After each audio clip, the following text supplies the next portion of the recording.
Long ago, the mariner saints shaped the seas, each a master of a primal truth. Depth, storm, current, horizon, hunt, song, and shell. When they vanished, their relics, the seven sigils, were lost, and the seas fell into chaos. Islands shifted, storms rose, and new dangers arose. Now kings, pirates, and heroes chase the sigils to claim the sea itself.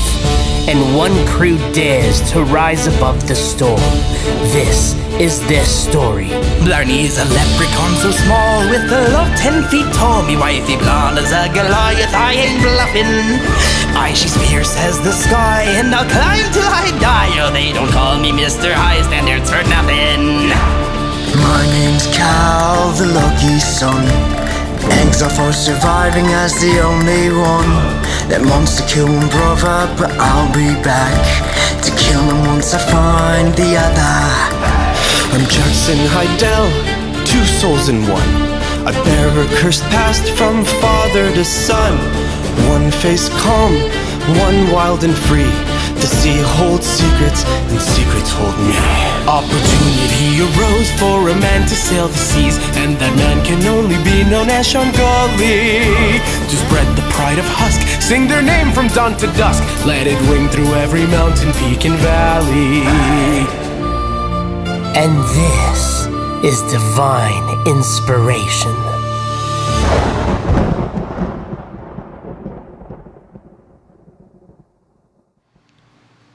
Hello, everybody! What was that? How are you guys, ladies and gentlemen, and children and animals, if you're watching? Animals. Pirates and sailors. Welcome. Welcome. When animals watch. Welcome to our stream. That's my next sound for next week. Welcome to our stream. We are so excited to have you guys here for episode 3 of The Great Sea Song. Everybody cheer. Yay! There it is. We have a couple announcements for you guys. First things first. David is back at the table because Javi's back. Woo! Yay, David's back. Yay! So, super excited about that. We are finally all coming back to the table. We also have a new guy on crew. Yeah, buddy. His name is Robert. Everybody, give it up for Robert. Yeah, we're back. He's going to be helping us out with production as well. Whenever Javi needs to take a step back, he can step in. He's also going to help us eventually with communications and making sure that he interacts with you guys on our part through all of our streams. Just so we can make this as interactive as possible, especially while we're playing the game. It's a little bit difficult sometimes. So he will be our voice, the voice of divine inspiration. Hey, I didn't sign up for that. Wow. He's gonna be our voice? That's a lot. So I'm super excited. We're talking different stuff here. So we're very excited to get back into the story. But as we discussed previously in our last Divine Inspiration for episode 2, we are going to add a prayer as a group before we go into our session. So join us in prayer wherever you're seated, and let's bow our heads. So, Father God, we thank you. We thank you for giving us the opportunity to gather here together as a group, as friends, as followers of Jesus, and as viewers and supporters, and also friends as part of our Divine Inspiration family. We pray that although we're here having fun and playing some D&D and playing pretend with the boys, we pray that you can speak to us through some of the situations in the story, as well as through our Devo towards the end of our session. We love you, God. At the end of the day, we do this for you, and we point this back to you. So in the name of Jesus, we pray. And everybody says, Amen. Amen. And so, with that, Let's go. gather around. Gather your favorite corn treats. Corn Yes. treats. sit in your most comfy chair with your family and friends or your animals. You know? Make that a thing, by the way. Make that a thing. Like, get popcorn, get corn pops, or whatever you want. Popcorn Or corn pop, sorry. To enjoy the beautiful story of the great sea song. As we tell stories by none other than divine inspiration. Previously, on the great sea song, the bells of Mervin's Point rang again. This time, not for a speech, but for a contest. Sir Valen Rythorn announced that only the finest voices would be chosen to sail aboard the Silurian, jewel of the deep tides. What followed was no mere competition, but a battle of art and soul. Sean Gully, Blarney O'Clock, and other names, and Jackson Hydell. The newly dubbed, everybody say it together, Bard Nickelback. Bard Nickelback. Again, I didn't sign up for that. Wait, no, it's Bard Nickelback pending. in works. They stepped forward to face rivals of immense talent. With charm, wit, and song, they held the crowd in thrall, stirring laughter and thunderous applause. Their victory seemed certain, but the path to it was far from simple. Before stepping on stage, Sean entrusted his 6-year-old sister Harpy to the care of the games master Corvin Stonehand Drevek. The price? 3 small bags of Husk's finest corn. Pork seasoned, of course. Corvin, one-armed and gruff, agreed to see Harpy safely home if fate carried the bards away to sea. On stage, sparks flew. Sean found himself intrigued, perhaps even enamored by the fiery artistry of Mina the Tiefling poet. But darker notes sounded when, during Lyra Meloray's performance, Sean unleashed dissonant whispers. The proud half-elf collapsed. Fear etched in her eyes and fled into the shadows. Though many saw her disqualification as well-deserved, Blarney followed, tending her wounds and finding a vulnerable side to the rival he thought he despised. In an alleyway, a seed of unexpected friendship was planted. Yet not all eyes on the competition belonged to the crowd.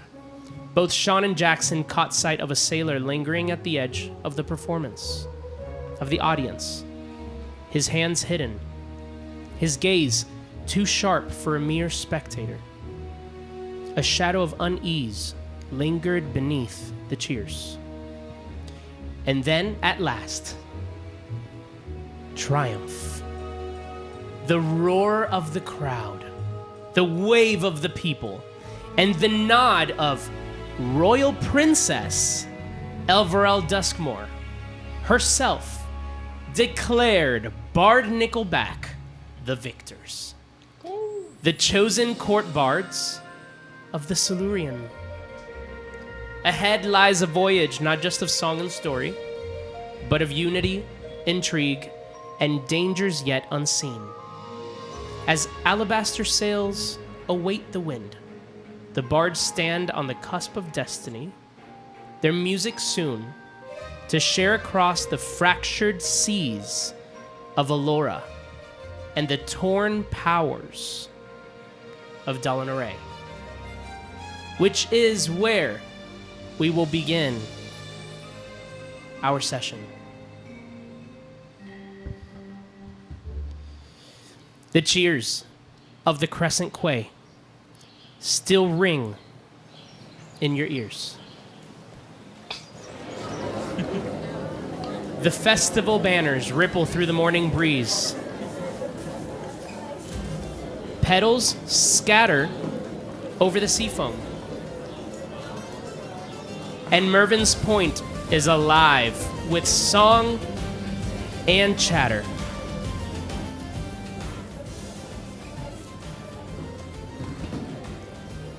Sorry, I lost my place. We're lost? Okay. You're no longer nameless buskers. You are Bard Nickelback, the chosen court performers of the Silurian. And there she is now, the jewel of the deep tides. The Silurian looms above the harbor, her white sails gleaming like pearl in the sunlight, her decks bristling with banners of gold and navy. A carved whitewood bridge extends slowly from the Crescent Quay balcony to her deck. Crowds gather as boarding begins. But before you join the parade across the bridge, a few familiar faces wait among the bustle for one last word. What do you guys do? Who's sticking around for one last word? Who wants to talk to us? So you see a few familiar faces around, especially Corvin Stonehand, Dravek with Harpy. But as you guys look around, you see the familiar face beelining all across the entire square of Mervin's Point. Lord Carmen Deiros. Yes. Oh, here we go. As he says, "My rising stars! I knew Mervin's Point would remember this day. If Lady Elvarel's voyage is as grand as I suspect, the city's name will ride every current from here to Tharavel. And young Gully." He lowers his voice and he leans in. He says, "If you earn her ear and persuade her to make this harbor her jewel's resting place, I'll make good on our agreement. Husk will have its fame throughout the Vale Coast." Excuse And me. one more thing. Will be the single food export for your entire village. Well, Important. what else can we make with corn? I don't... Everything. Really? Everything can be made with corn. I got a quick question before you get into the corn. Sure. Where is it going? Where? Oh, all around Allegoré. All around, is there a map or is there do we know for sure? Well, I know for sure, yes. The Tidebound Court has made the decision with Lady Everell Duskmore to sail across the seas all around the ports of Allegoré. The princess herself, as you all may have heard, wants to unite all of Allegoré. But for that, she needs more political intrigue. Okay. Every port, you say? Every port. From here to the northernmost point of Allegoré of Tharavel. Okay, thank you. Yes. Now, if you didn't know, it sails through a few of the seas of Allura, with the Virulent Sea being right there. It crosses the border of the Great Sea, as well as... what is that sea that's at the northernmost point? Well, I cannot recall right now, but it's there too. It's there too. So, yes, you will get a grand tour of the westernmost part of Allura. Sounds Sounds awesome. Thank you. Oh, it's gonna be incredible. Excited. Wish I could join, but I must stay and take care of my people here and the Tidebound Court. You're land-bound. I understand. Once I was as well. Yes. So, make a name for yourselves. Bart Nickelback. Bard Nickelback. We did I that. like the sound of that. Hi, thank you. Well, I hope you guys have a great sail. And you spread your songs. I'll see you around. Must get back to business. And he retreats back into the crowd all the way to the top of the square. I'm gonna make my way to Stonehand after he leaves. Okay? Stonehand, Hey, how's it going? can I talk to you for a second? Sure.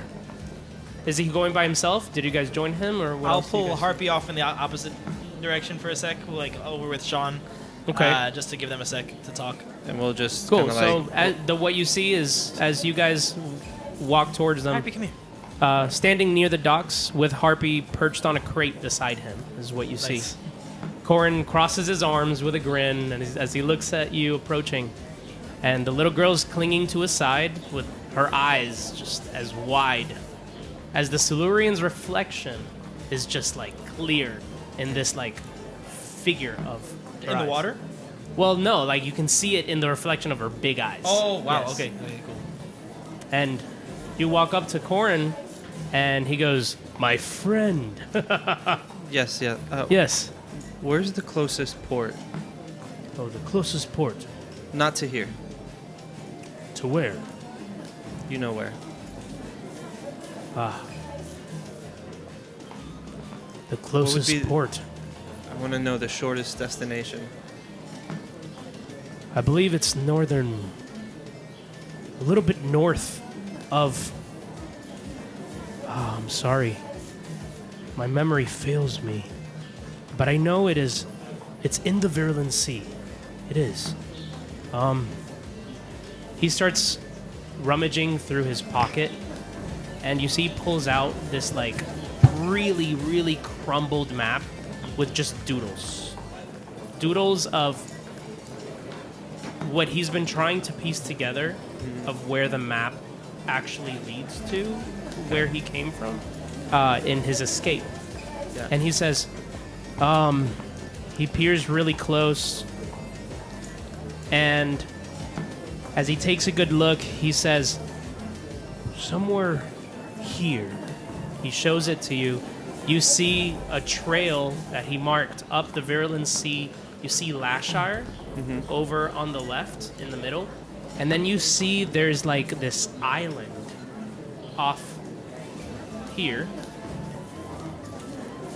Right. The big one? Here's Lashire. Okay. And it goes up. You see the Sunstep Isles, it says.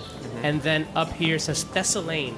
And it's somewhere in that region. He can't Okay. pinpoint where, but he goes somewhere in the center of the Virulent Sea. But you must be careful.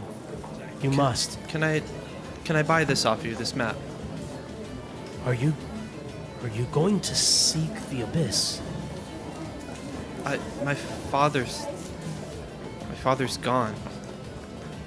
I have nothing else to do. I need to figure out how to either break this curse. I'm like looking around as I say this. Yeah. Or die trying. That's a very. Your father would be proud. I need this map. You can have it. Hands it to you. I'm gonna fold it up real nice and just try to put it away where it's like no one can see it. Perfect. Strong hand, thank you. I'm glad you found out who I was. As sad as I am that my father's no longer with us, I will avenge his death.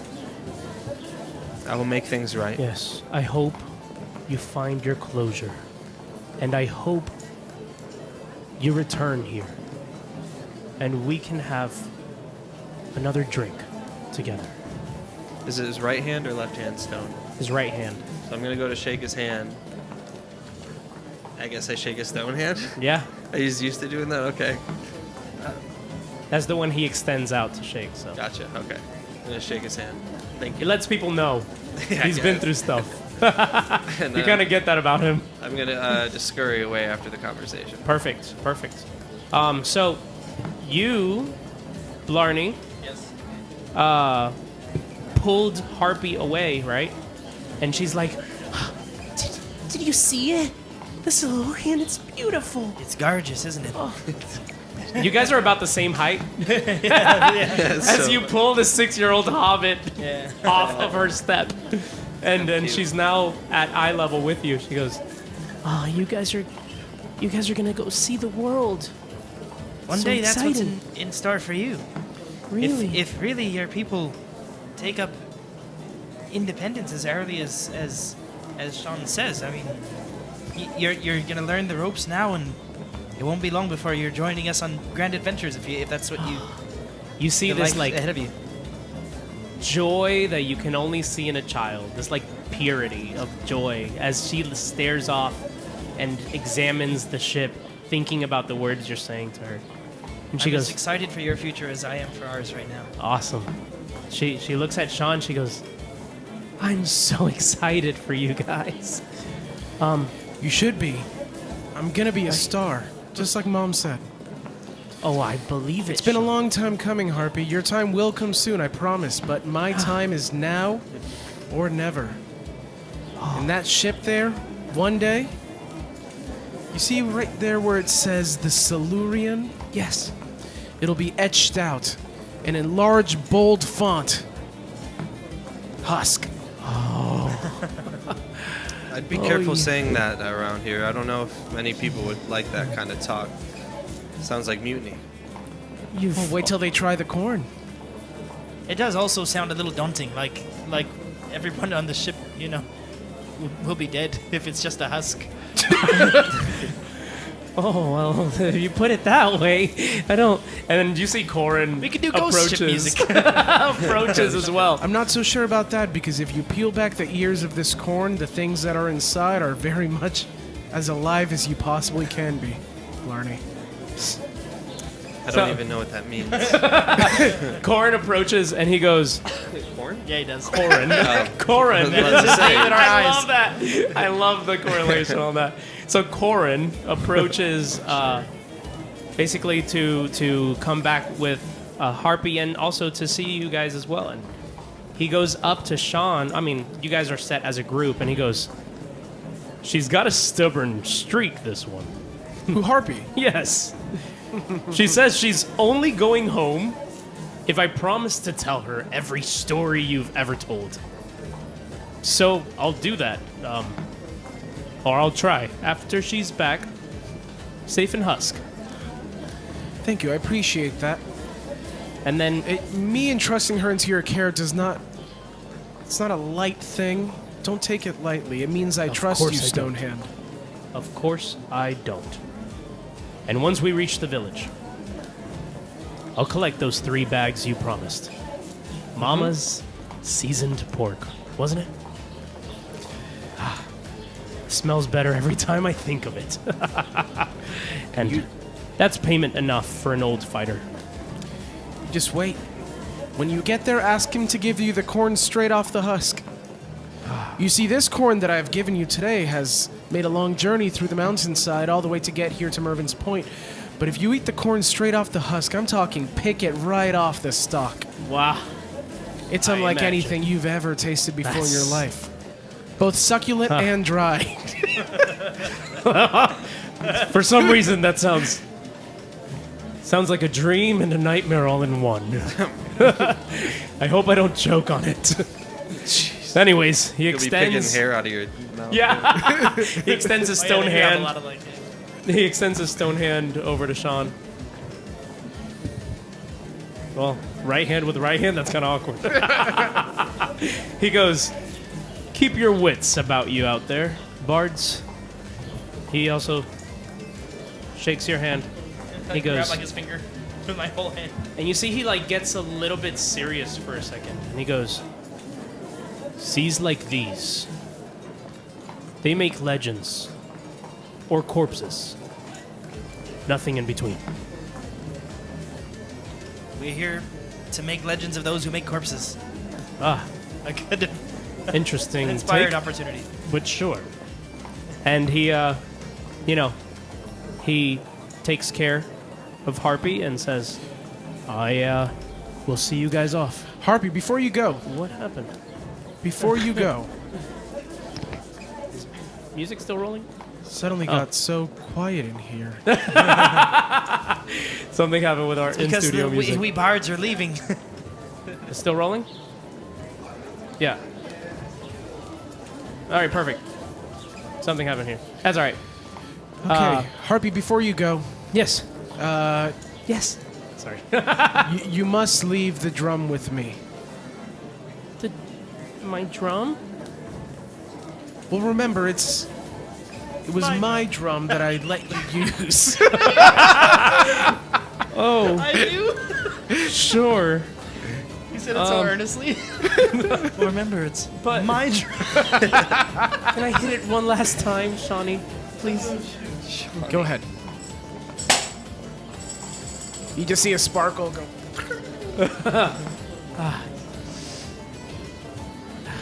Odd. Smells like corn. Corn skin. Well, that is what it was Straight made off out the of. husk. Yeah. The finest husk. Oh, Yes. Shawnee. I just remembered.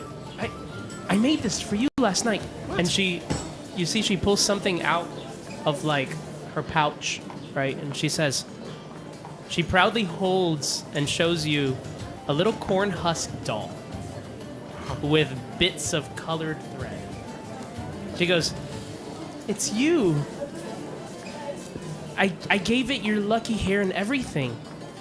When you miss home, you can talk to it. Mama says that's how you make a wish come true. She gives you a really tight hug and she goes, don't forget to tell everyone about Husk. Even the princess, okay? Especially the princess. Yes. Now, side note, that doll is an item. It is usable only once, and it can grant you advantage on a performance or persuasion check related to morale or home. Okay. What's it called? One use. It's not an item in there yet. You'll get it. Okay. I still have to make it. But yeah, so that's it. Sick. Very well. Thank you, Harpy. So excited. I'll hold it's gonna this be amazing. I will hold this close to my heart, Yes. and I promise I won't lose it. Perfect. And every time I look at it, I'll think of home. And every time I look at it, Yes. I'll think of me. Of you? That's Every time I exactly look what at I wanted. Every time I look at it, I'll think of the change I am making in this world, Harpy. Yes. I can't wait. And every time I look at it, I'll imagine those glowing fields, beautiful sunsets touching the ground. And if you And every ever- time I'll look at it, Harpy, I'll be transported back to a place unlike these roaring seas that are full of so much terror but wonder. A place that is tranquil, a place I can call home. Yes. And if you hit my drum, or your drum, I guess, you can actually see it in action. The doll? No! Home! And you see, again, just like in your performance, this like weather program shows up and it's just husk. And you see the growing the farmers towing the fields. I start crying. So as you're crying, you see this like large, wide-shouldered figure that you remember from the performers. Steps up and he places his hand on Blarney's shoulder.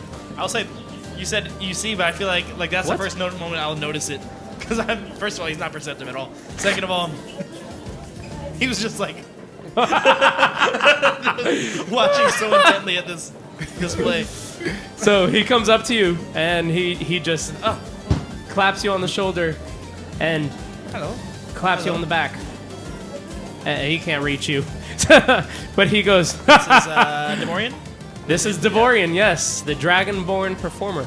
He goes, ha, you guys are off to chase glory, eh? Well, So we're looking for. don't let the sea take your rhythm.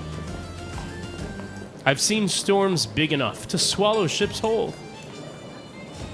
Whoa, weren't you trying to get on this ship too, Devorian? Yes, I have. Yes, Sound advice. The whole world seems very big to me. but the ship is very small compared to the seas out here. Oh,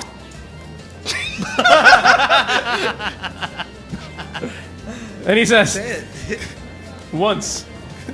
I lay my hand on one of the only people in this world that I can lay my hand on his shoulder. to Sean. It's a little high still for me. I look like an anime character with a giant sweat bead on my head. He looks straight at you, who's like freaking out about Sean, this. He goes, If one kernel of corn can make the big change that you know it can, then what can we do in a great big world like that? That is true. You just need And to think- the faith of a corn seed. the faith of a corn seed. Have you ever dipped a kernel in water? No? Not only is the water changed, but the kernel changed from within as well. Perhaps me, traveling the seas, will be changed in that way. Thank you, Devorian. We need your services no longer. Ah, You may well. leave. Okay, I suppose. But I do a little bow. I thank you. I will say this. If the wind starts to sound like it's humming your tune, don't hum back. Fair winds, Bard Nickelback. Make 'em cheer so loud. I thought that was our whole job. The tide claps with them.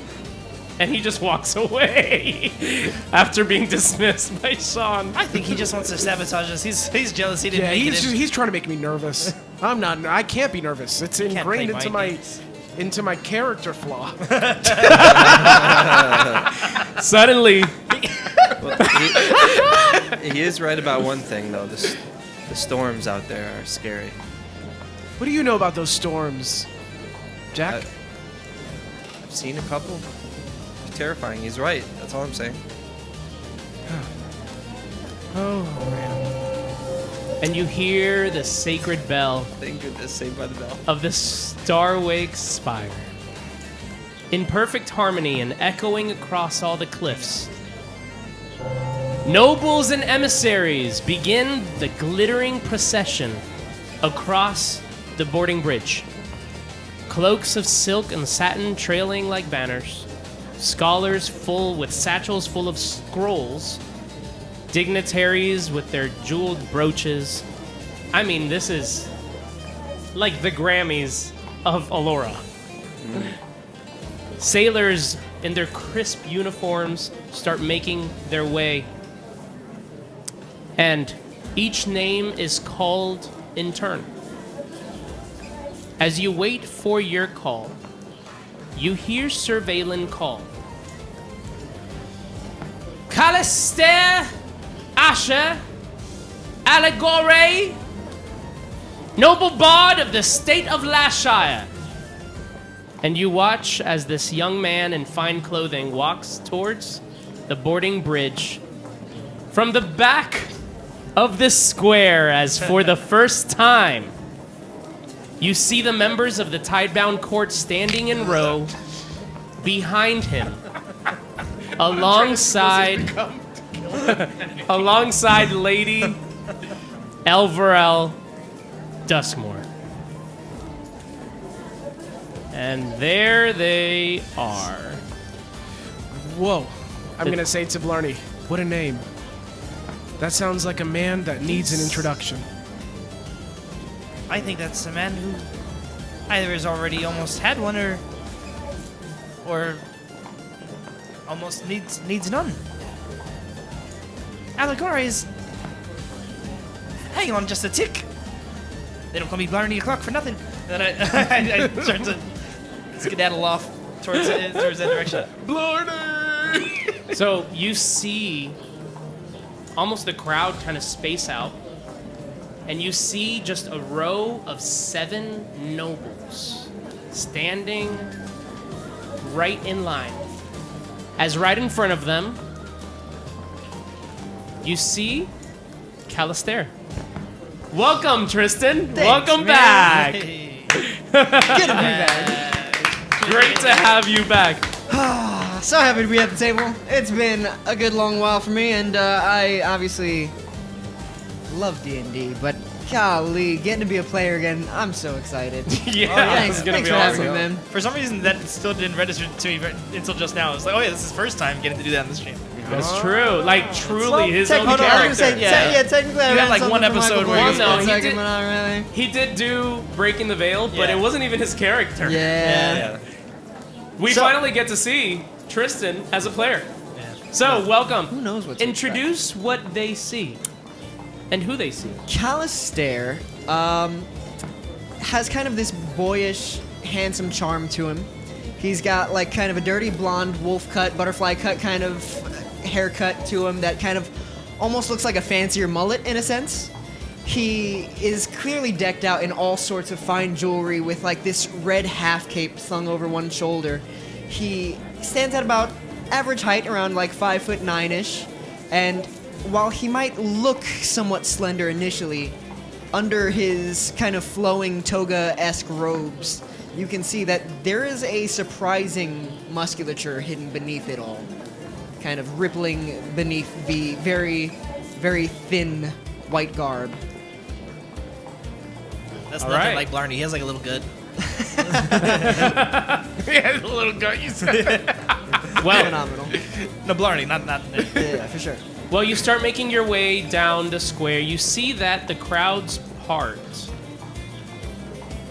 as you walk. I was like running towards him, and then I like immediately pivot to start partying with everybody else. Like, oh, Remind me, who is it's Surveillance? Surveillance, yes. announcing, right? Surveillance is the host. He's the scribe. As I Of- reach Surveillance, I'm going to Silurian. put a hand on his shoulder I'm gonna go and kind of here, whisper I guess. past him.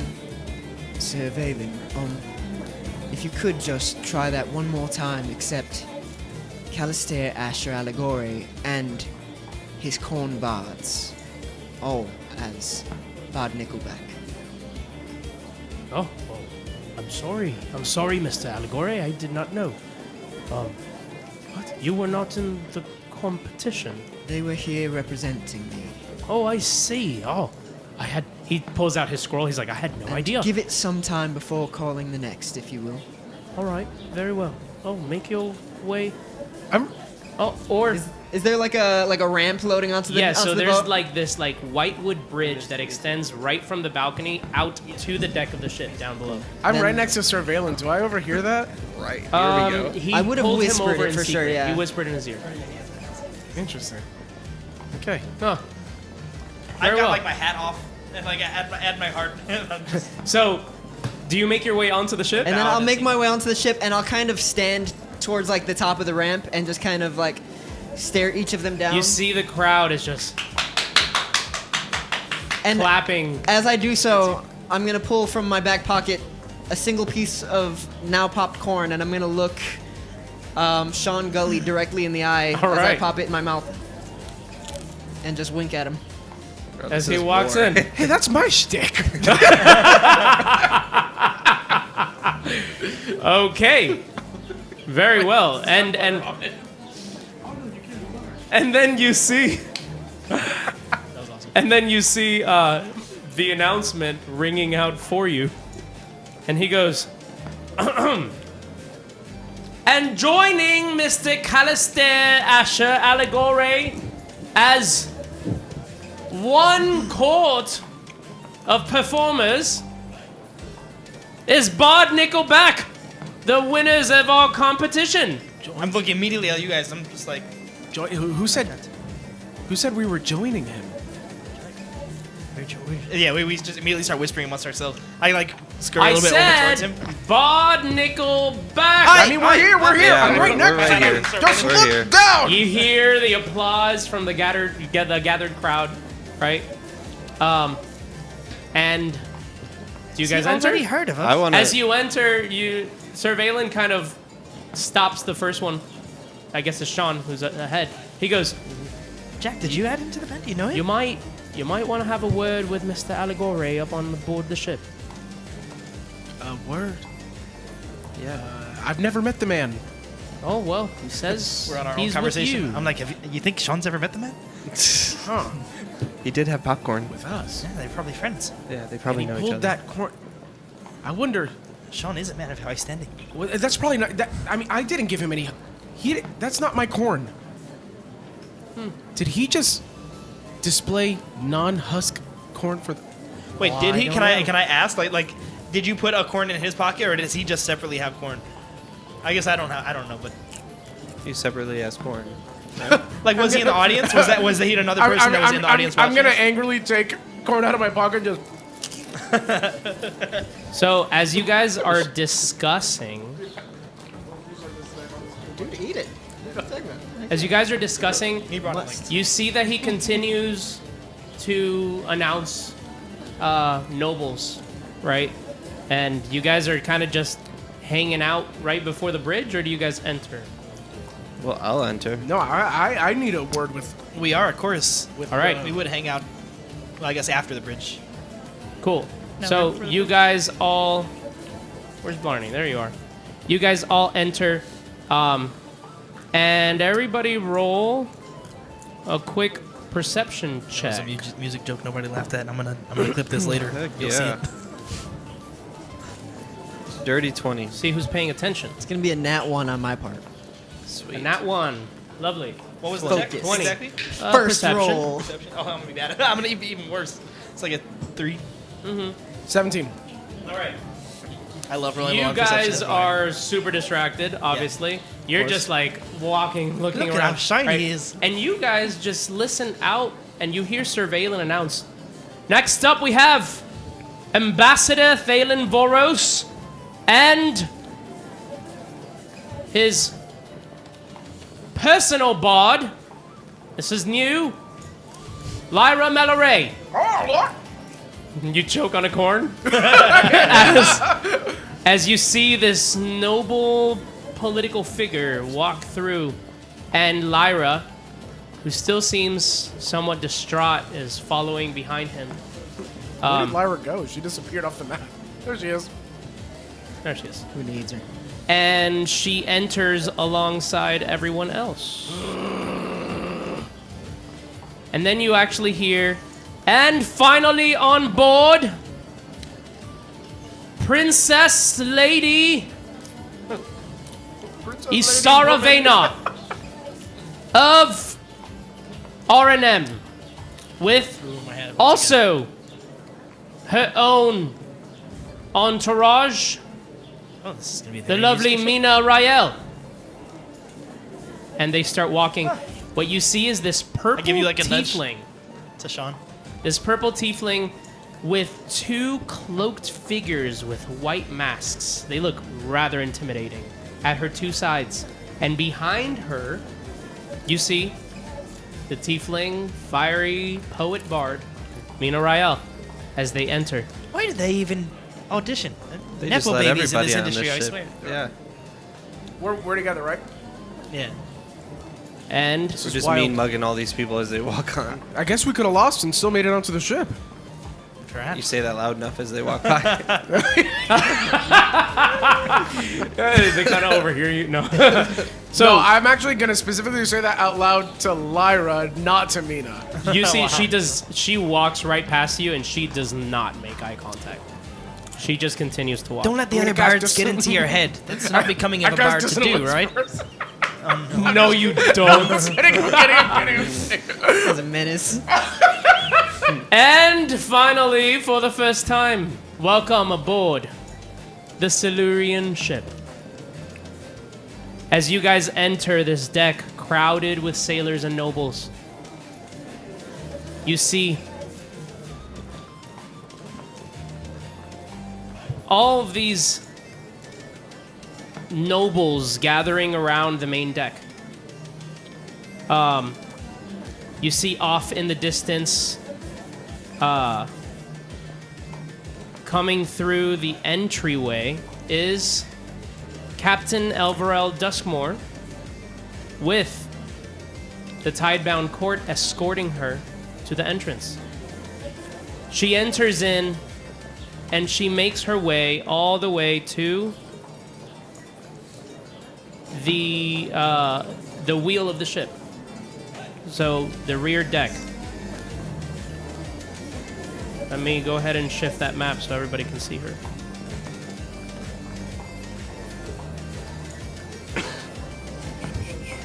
There she is. Can make it so everybody can see for the most part. Perfect. All right. So, as she's making her way, do you guys converse, or what do you guys do? Did you walk past us? Not yet. She's still making her way past. I'm gonna start walking around the not the water, walking around the boat because I've never been on a ship like this, and it's absolutely gorgeous. So I'm gonna go over and like inspect the cannons and feel the ropes and stuff. I'm and beelining straight to Cal. I was gonna say, I'll probably be hidden all the way up front for the time being. Just kind of hidden away where it's quiet and there's no other music. Did I see Cal make Kind his of. way that way? Where'd you make your way? Sorry? To the very front of the ship. The very front of the ship. All right, very well. Did you move already? If he's going Yeah. towards Cal, I follow him. I follow Sean. Okay, Because that would beeline straight to I Cal. can't find him. There we go. perfect. So go ahead and make your way up to the front of the ship. You guys are free to explore the deck. You pass right by Mina, Oh, excuse me.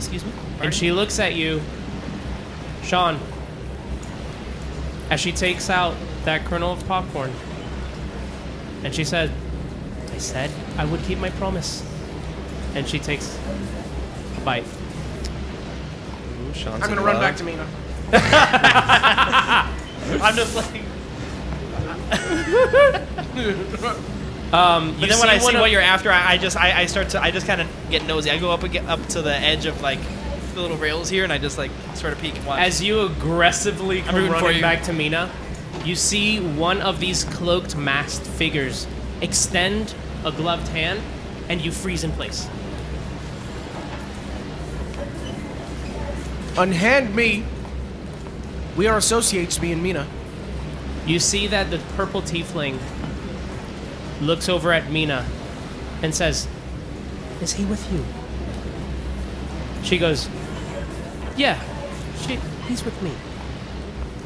And he drops his hand, and you feel this like weight off of you. Blarney's like, Do you continue approaching? Yes, that'll be the last time you do that to me. Or else.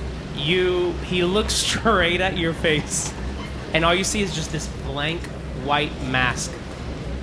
And within, you see two red eyes glow and dissipate. minor illusion, a blank mask over his face. Oh my goodness. Of course.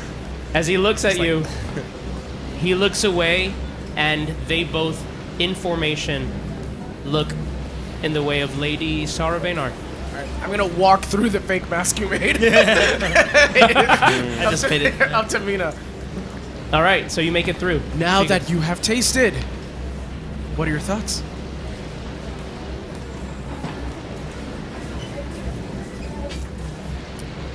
It was better than I expected. You know, that's what they say about me.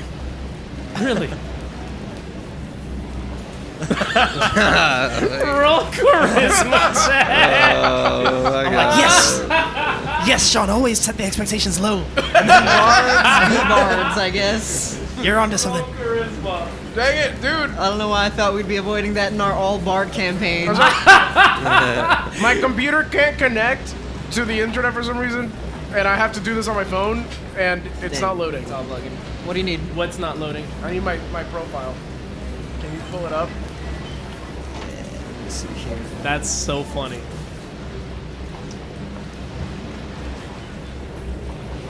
You should have access to it, right?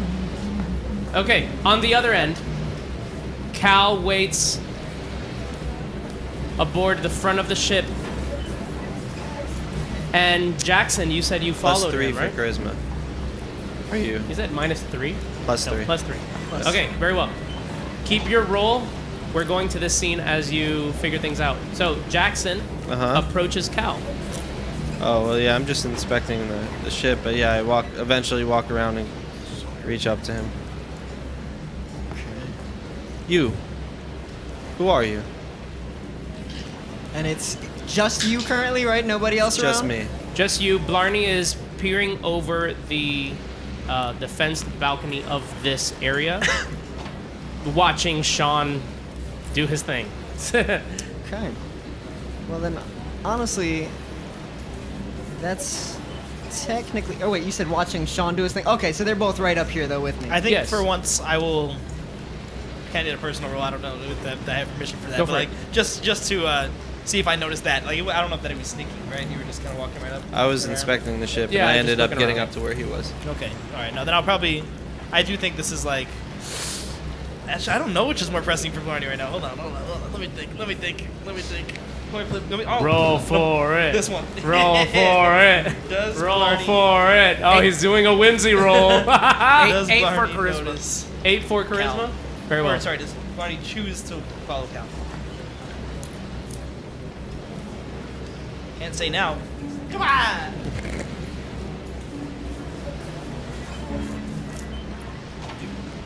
Where's the light? Give me a moment. Would you have like a last name or something? Hang on.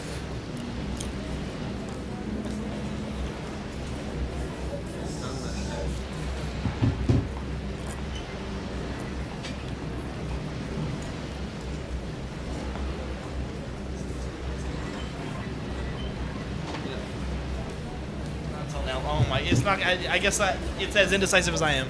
Incredible. I'll just be playing on my harp for a Where's the time. dice one? just- Is that over here? Oh, here we go.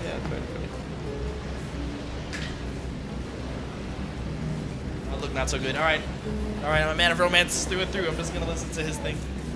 I'm with Sean.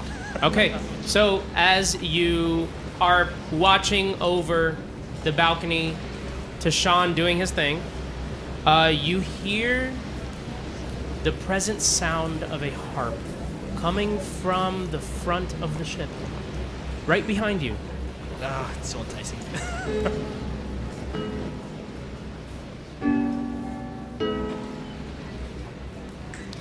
I'll ask Jack about it later. I can't help but root for love.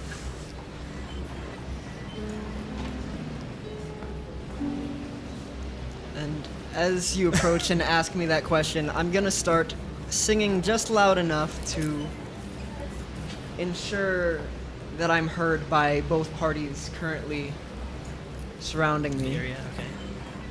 And I'm just gonna slowly pluck away as I just kind of start playing on my harp, partially ignoring his question. And I'm just gonna kind of start with a light little hum.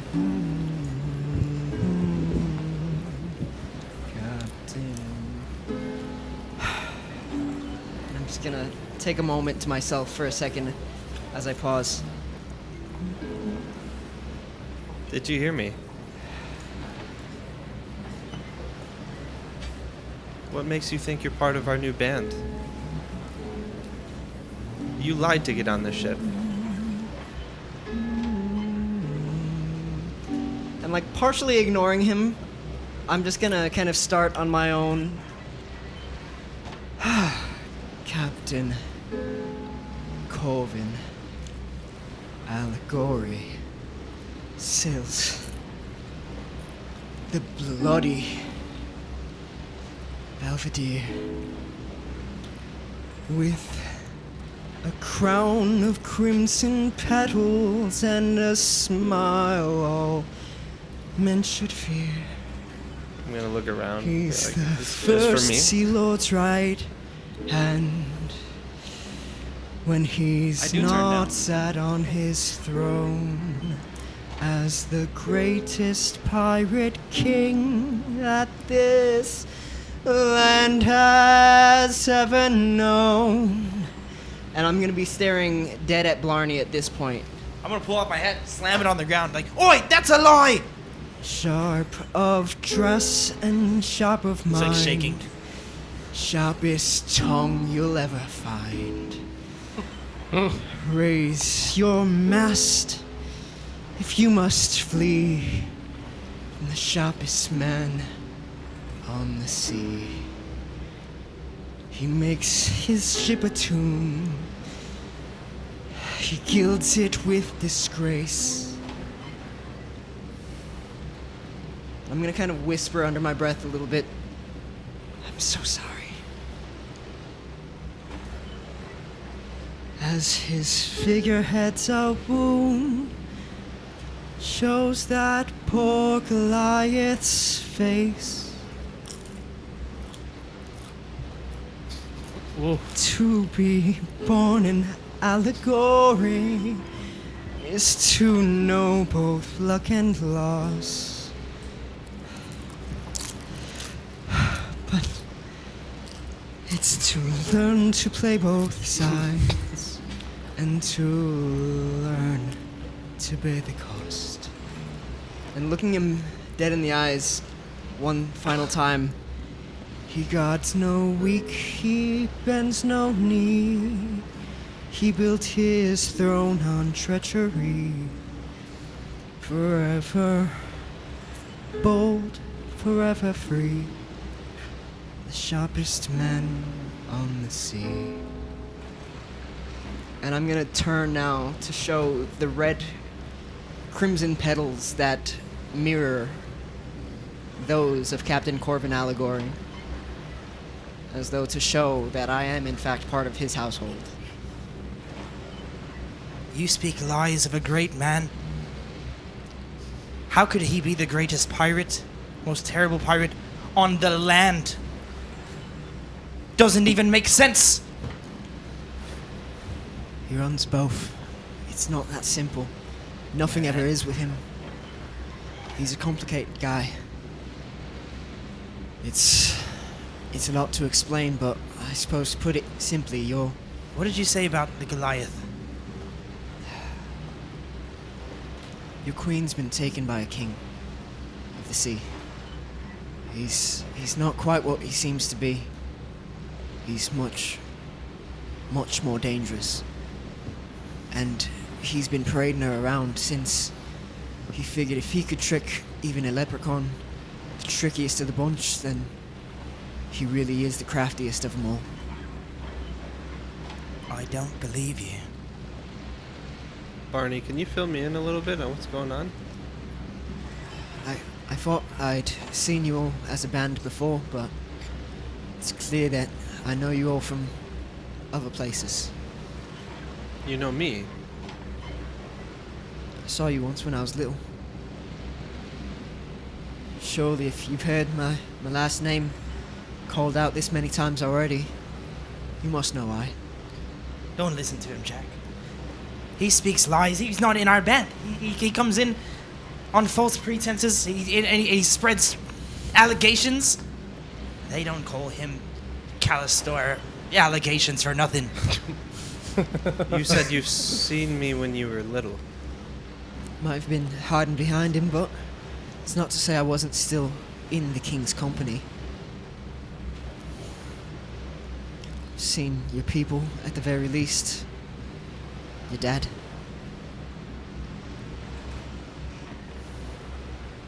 I don't... Does everyone know your father? Who are you? So you... How do you... I don't know what to... I don't know what to say right now. You know it's true. You know it is. Shh. You can't speak my name around here. Everyone on this boat will throw me overboard if they know who I am. Blarney, I'm not Jack Taylor. Sean overheard a little bit, but my name is Jackson Hydell. Does that name mean anything to me? Roll history. I'm the firstborn of... Your wife I comes know. from a pirate ship, right? Not exactly. No, yes, it's like but, a sailing ship. but Big ship. Yeah, it's It wouldn't be. I wouldn't say it wouldn't you've be a lot of hung around crossover there. But I've been on the seas for a little bit now, for at least, I'll say a few weeks. Okay. So what did you roll? I did roll well though. This is gonna be 20, dirty 20. Wow. Okay. So even in the short weeks that you've heard, and that you've been sailing, and the last day and a half that you've had, around Mervin's Point, listening to the stories of Corvin Stonehand and the random stranger that called him the Hound's pup, you've heard rumors. Wow, with 20, you've heard rumors of the Hydell family. You don't really know exactly their history, but you've definitely heard that they're a name that gets tossed around as a fair warning around the seas. Wait, so do I? You've do heard I sailors, not know the basically. full this term, the Hound's pup? Would I be aware of that? Correct. Or just maybe just You've the Hound? you haven't heard of the Hound in particular. Okay. You've heard of the Hydells. Okay. Just because you're not necessarily a sailor out at sea. Yeah. Right? If you were with a 20, I'd be like, this is everything, basically. Right. But because of just the proximity of where you usually are from, you've definitely heard the name the Hydells. All right, then I'll just try to Especially step in back a little bit in conversation. fear when he says his last name. I'll just Especially in conversation around Mervin's Point. take like a sort of half step back, looking at him like in a whole new light, up and down. And apparently this man was there the last time I In a saw my negative father. light. In a In a negative, negative light, yeah, yes. for sure. Yeah, a little bit of fear on my face. I heard your last name, but I assumed maybe it's a popular last name, but No, just You- us. Just us around here. so you saw him the day that he left. Yeah. Sent So on are a you similar gonna mission. rat me out? You gonna take my place? Is that what you came to do? No, I came to reason with you. I came to tell you that he did the same thing to me that he did to your father. It's got to stop. That's why I wanted you all with me. I grasp a dagger from He my tried bag. I again? try to be sneaky about it.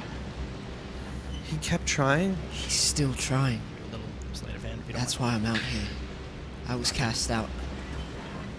So did you go? You survived? You There's were only there? ever one. She lets one out each time so that they can come back and feed her. What are we talking about? I'm gonna take the map out. The hippopotamus! I'm gonna take the map out Have I ever heard of the Okay. and hippopotamus? show him. Not by that name, no. Is this where it is? What? No. Is this where you saw the hippopotamus? I'm gonna show you on the map that I got from Stonehand. Would it be accurate to the place that is true to form, So, roughly? I don't know. In the So general area, when at least? when you take a good look at the map, you see Lashire off in this gulf, right? And you see the Stepstone Isles, which is a collection of islands, right? Thessalane, which is a large island that you know to be its own city-state. And it's a very vague drawing somewhere in the Virulent Sea around Thessalane.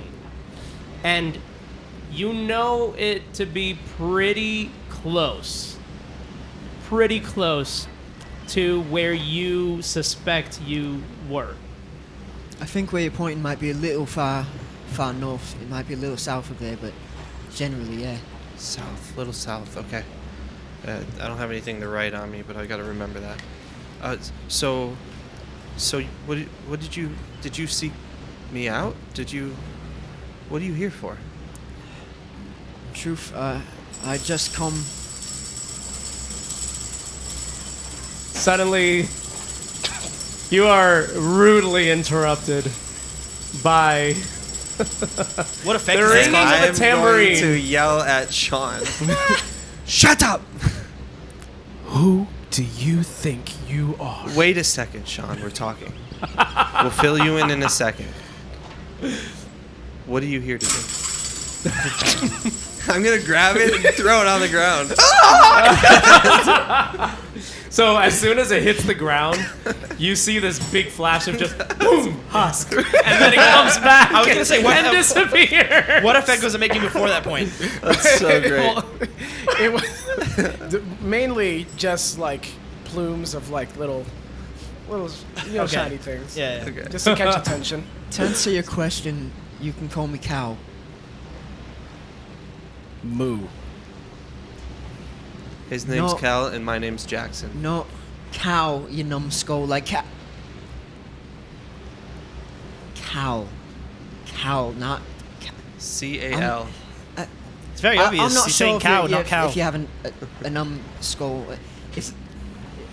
If I was a cow, I'd probably be like a manatee or something. Because cow, obviously. Maybe I'm very graciously waiting my turn. So you need to tell me how much truth he speaks. He we've speaks got a nothing problem. but lies. No, he speaks the truth. He speaks nothing but lies. It's like mafia. You claim he speaks the truth. You claim he speaks lies. You don't even know who I am. I This is- can I can speak break lies. it down the middle. We're tied. He speaks lies. He sang a song without invoking the proper name. You sing of all these mighty things. You've heard the cries amongst the kings. But all these things are nothing more than just a seashell to the shore. Oh, if you claim to know the tales of every pirate, every whale, then you must know the name so bold, the greatest story ever told. What's husk? Of course. Yeah, of course. You, Why would I question that? the corn you ate. Yeah, we had. What is that? We had people down here watching for us in our stead as we were making our way down. Was that mine? It was certainly delicious, and it came from someone who was down here. He said he had it in his back you have more? pocket. That was it. Sean, we're discussing something Best very corn important I've ever right had. now. Can we talk about corn in a He minute? said someone slipped it into his pocket, and they'd been chipping away about some place, and I you figured it ate must have corn been out of the somebody greatest. else's pocket? You've never met anyone from Husk, have you? They take great offense if you don't. Wow. Okay. He speaks the truth. Blarney, you're the odd man out. You know, I've had enough out of these other stories. You'll tell me what became Whoa! of the Goliath. Yeah. He takes out a little, like a little scissor. Tiniest little thing in existence. Tiniest scissor. To Jackson. I gotta move back to Jackson. Little mini dagger of my jaw harp. Jackson, What? don't trust him with your secrets. I still need to tell you my secret. We can discuss this in private. We will. He's a stranger. First, He's not even in the band. Listen, he's actually pretty good at an instrument, but he sought me out. He's here to give me some pivotal pieces in the story that I'm trying to put together. So just please, let me talk to him. What were Okay. you saying? Why are you here? Well, first and foremost, we could hear the performances, at least while coming down at some point. But Are we going back? not for a long time. Not till we're ready. You must help me. That's the goal. But we need to be so much stronger. Because we're not going to be able to save his wife as we are now. Save us. She's posted up as a figurehead on the front of his ship. Notice how the whole thing is stone. She's not unlike it. The champion of mercy. Captain Corvin Allegoré would never do such a thing. What Not do to you my think? wife. I gave him I gave him everything. For what? I gave him Exactly. all of the gold in my pot. You gave him everything. I take out my notebook. You gave him extra status. You gave him gold. You gave him your trust. It's what he does. He plays both sides every time. It's what he raised us to do. He's a wicked man, Blarney. I got nothing but fair treatment and gifts on his ship. He looks kept us beautiful. safe. It looks beautiful His at face value. his crew said they couldn't take us on, and as I began to offer all of me gold, he interrupted, and he said, "No, we could do anything for a couple in need. Look at him; they had pity on me." He was taking advantage of you. He thought that it was funny. He got a kick out of it. She's just another one of his prizes. Do I believe him? Roll insight. So far, my notes read Blarney's wife is stone and at the head of a ship, turned by Cal's dad. Very good. Next note is Cal has daddy issues. Accurate. My next note is Jack is Jackson. Weird. Jack is Jackson. ... 15. 18. Taylor was the guitar. I don't even know what I don't know how that would work, but I think I rolled well enough, so I should What'd pick you up get? on that. A 15. 15? I think he is telling the truth. So Persuasion. 18. I hated it. 18. Yeah, that sounds like a. Blarney faints. He's unconscious. He just collapses and hits the ground. Nice. I'm Just gonna definitely run over to him. Tears He's just kind in of his eyes. gonna Is he dead? pick up his tiny little form in my hands. I'll take. Is he dead? No, he's not dead. He's got a pretty good idea of these things. My guess is pretty much always right. And he's pretty sure he's alive at least. I'm Where did you say his wife was? wherever my father is. She's at the front of his ship. It's pretty brutal, and while he's unconscious, let it be known, he has rammed people before. Let's say Oh yeah. side mission. Thank God he's asleep for that. We go and get his, and then have him help us. For now, she's safe. We just need to hope it stays that way. But there's nothing we can. If you know what I think you know, there's nothing we can do. You know that. We're nothing compared to him. I'm willing to die trying. In I'm time. willing to die trying. In What? time. Why does everyone seem to have a more interesting story than mine? What's more interesting than being from Husk? Everything. He's all right. Would you like to join the band? I thought I'd have to audition or something, but yes, that sounds great. Your instrument.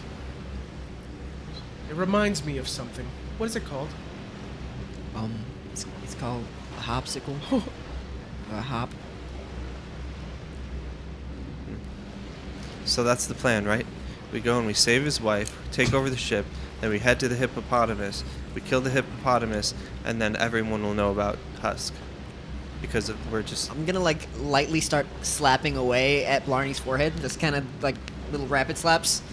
I'm gonna get up and like jar it awake as if from a nightmare and not facing him. Just it was a dream. It was a dream. It was not As real. It's not soon real. as It's you not real. catch your breath and you open your eyes, you hear the crowd below begin cheering. As when you take a look, Princess Elverell Duskmore is making her way aboard the Silurian finally.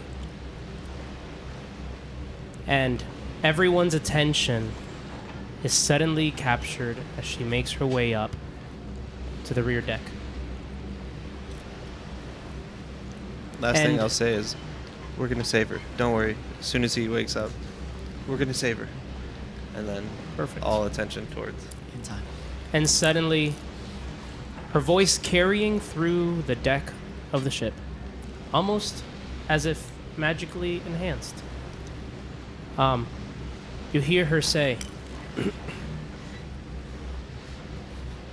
"People of Allegoré, honored guests, and companions of the voyage, hear me. The Silurian does not sail for riches nor conquest. She sails for unity. We are a continent of scattered voices, each beautiful, each proud. But scattered voices can too easily become silence. I believe, I know that together our songs may rise again in harmony. This voyage is not merely across the virulent sea, but toward hope, toward peace, toward a brighter shore. May the tide bear us safely, and may the Silurian be a jewel not only of the deep tides, but of all Allegoré." And you feel the anchor go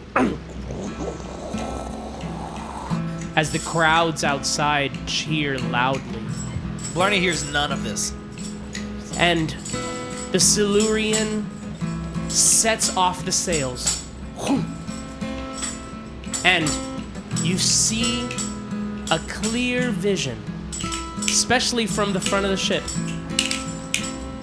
of the tide-bound court crest in navy blue and gold on the main sail of the ship, as it starts sailing off to the exit of the Crescent Quay.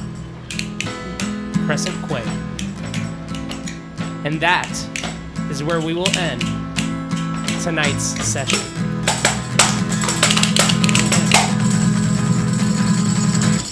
All right. So, Oh man. It's like the end what of a a TV show session! music. First off, what a session! That was crazy. That's good stuff. Now, we are finally aboard the Silurian. We are finally taking sail into the seas. And They're too good, dude. You need to get them we full have time. learned some Freaking deep addictive. lore in this section. This is about to get so real This so session. fast. I'll talk about this in a minute. But, go. ooh, man. So, it seems like a short episode, but please stick around. We're going to take a 15-minute break, 10-minute break? 10-minute break. And when we return, we will have our insight check segment where we will talk about talking. Yeah, talk about talking. Wait a minute. Is that what, are we there yet? We're not there we yet. should- I want to remake it, but we're not there yet. But we will talk about talking and discuss the first 3 episodes of The Great Sea Song in full candid glory. Yay. Now that we have Tristan back on board, Can we still call it that already? Even though, 'cause Yeah, that's talking about talking. Let's is the go. segment tonight. Yeah. Yeah, that And- is the intended name from the start. That was of great. course. And One mess up. there's so much to learn. There's so much lore This is about to get and crazy. so many things that were just uncovered that we need to discuss. Oh, yeah. It's So about to speed up stick rapidly. around.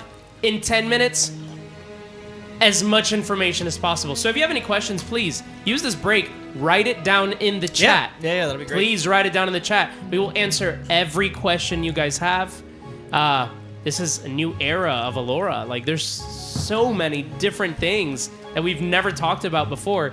And you're about to get it all very candidly In my bard from the era. 5 of us. And we're going to talk about the songs.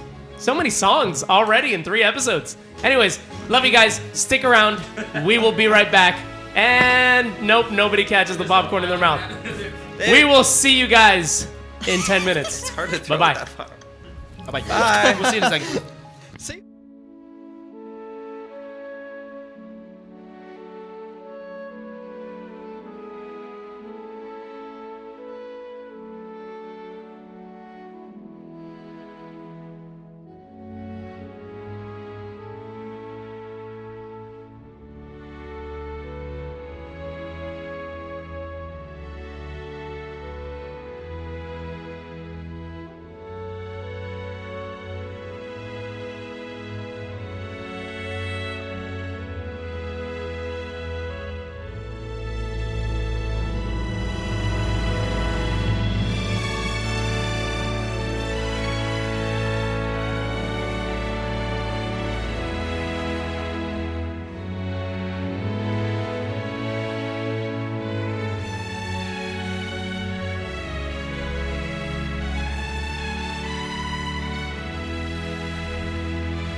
What's up, guys? It's me, Robert. I'm the new assistant producer here at Divine Inspiration.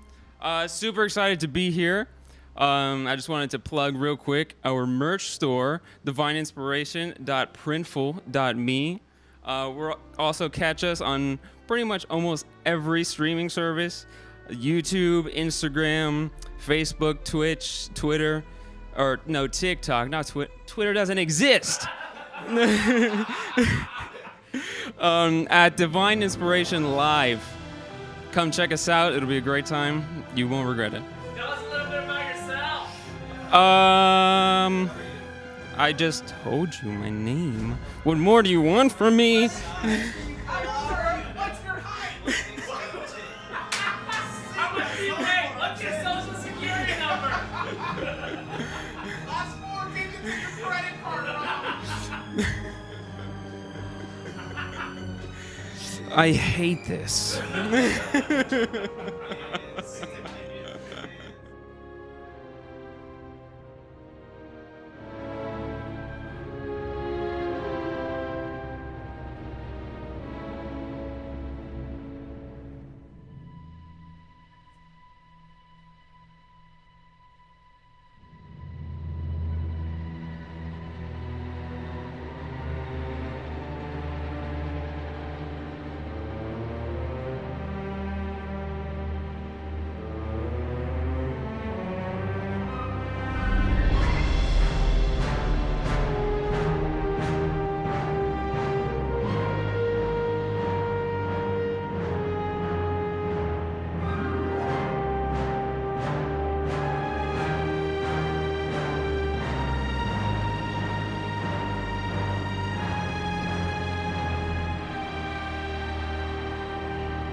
What is up, everybody?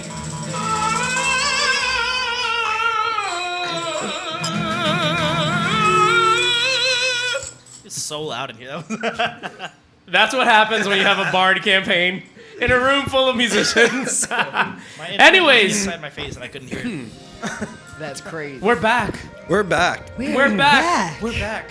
For talking about talking, our insights Yeah. check segment for the great sea song.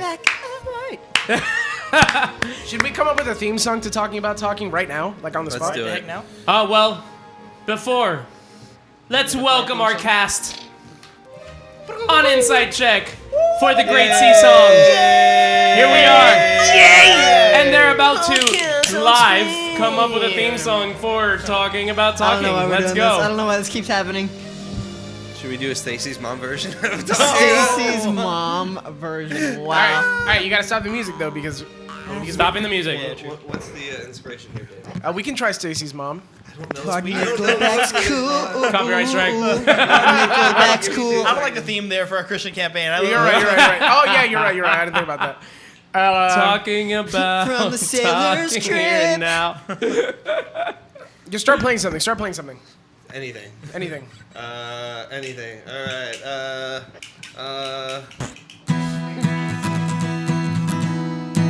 Miley Cyrus. It's like 90 songs. Okay. Chords. Just the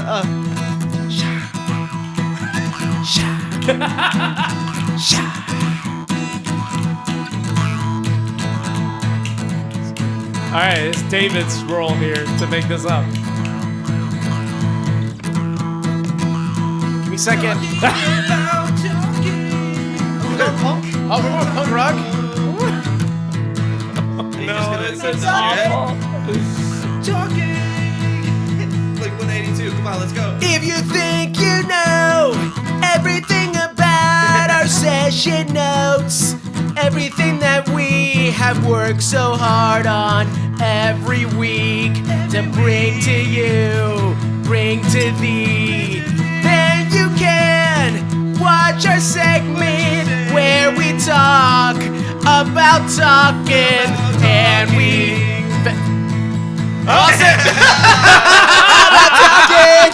Talking about talking. Sounds like talking about talking. Talking about talking. Oh, okay, bro. We sound like I'm clipping we sound that, like simple and that's plan. gonna be the theme song. Oh my god.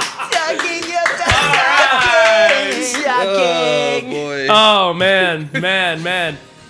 Okay, I this quit. is Talking about quit, guys. talking. this is one of our favorite sessions of the month when we get to sit down candidly and hang out and just talk about talking with you guys.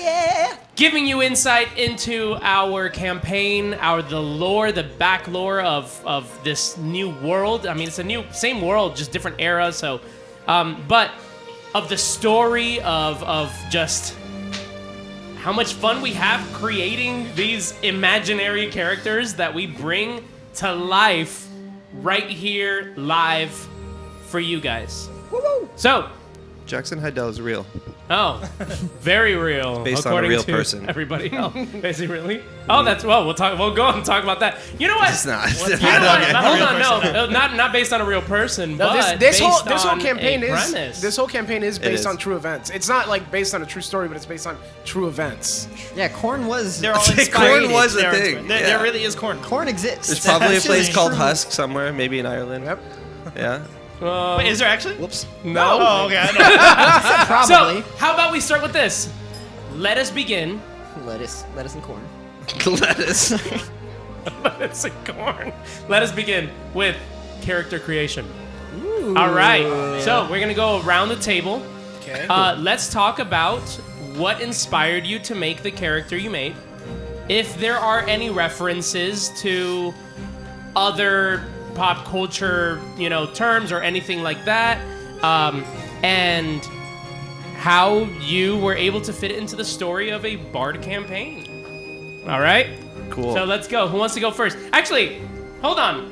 it is customary around these Yeah, parts that's true. That's true. Oh, to roll we're rolling for insight anyway. an insight check. There we go. Let's go. Not bad. Is it just a straight roll? Not Straight. Let's just do Yeah. straight rolls. Oh, straight rolls.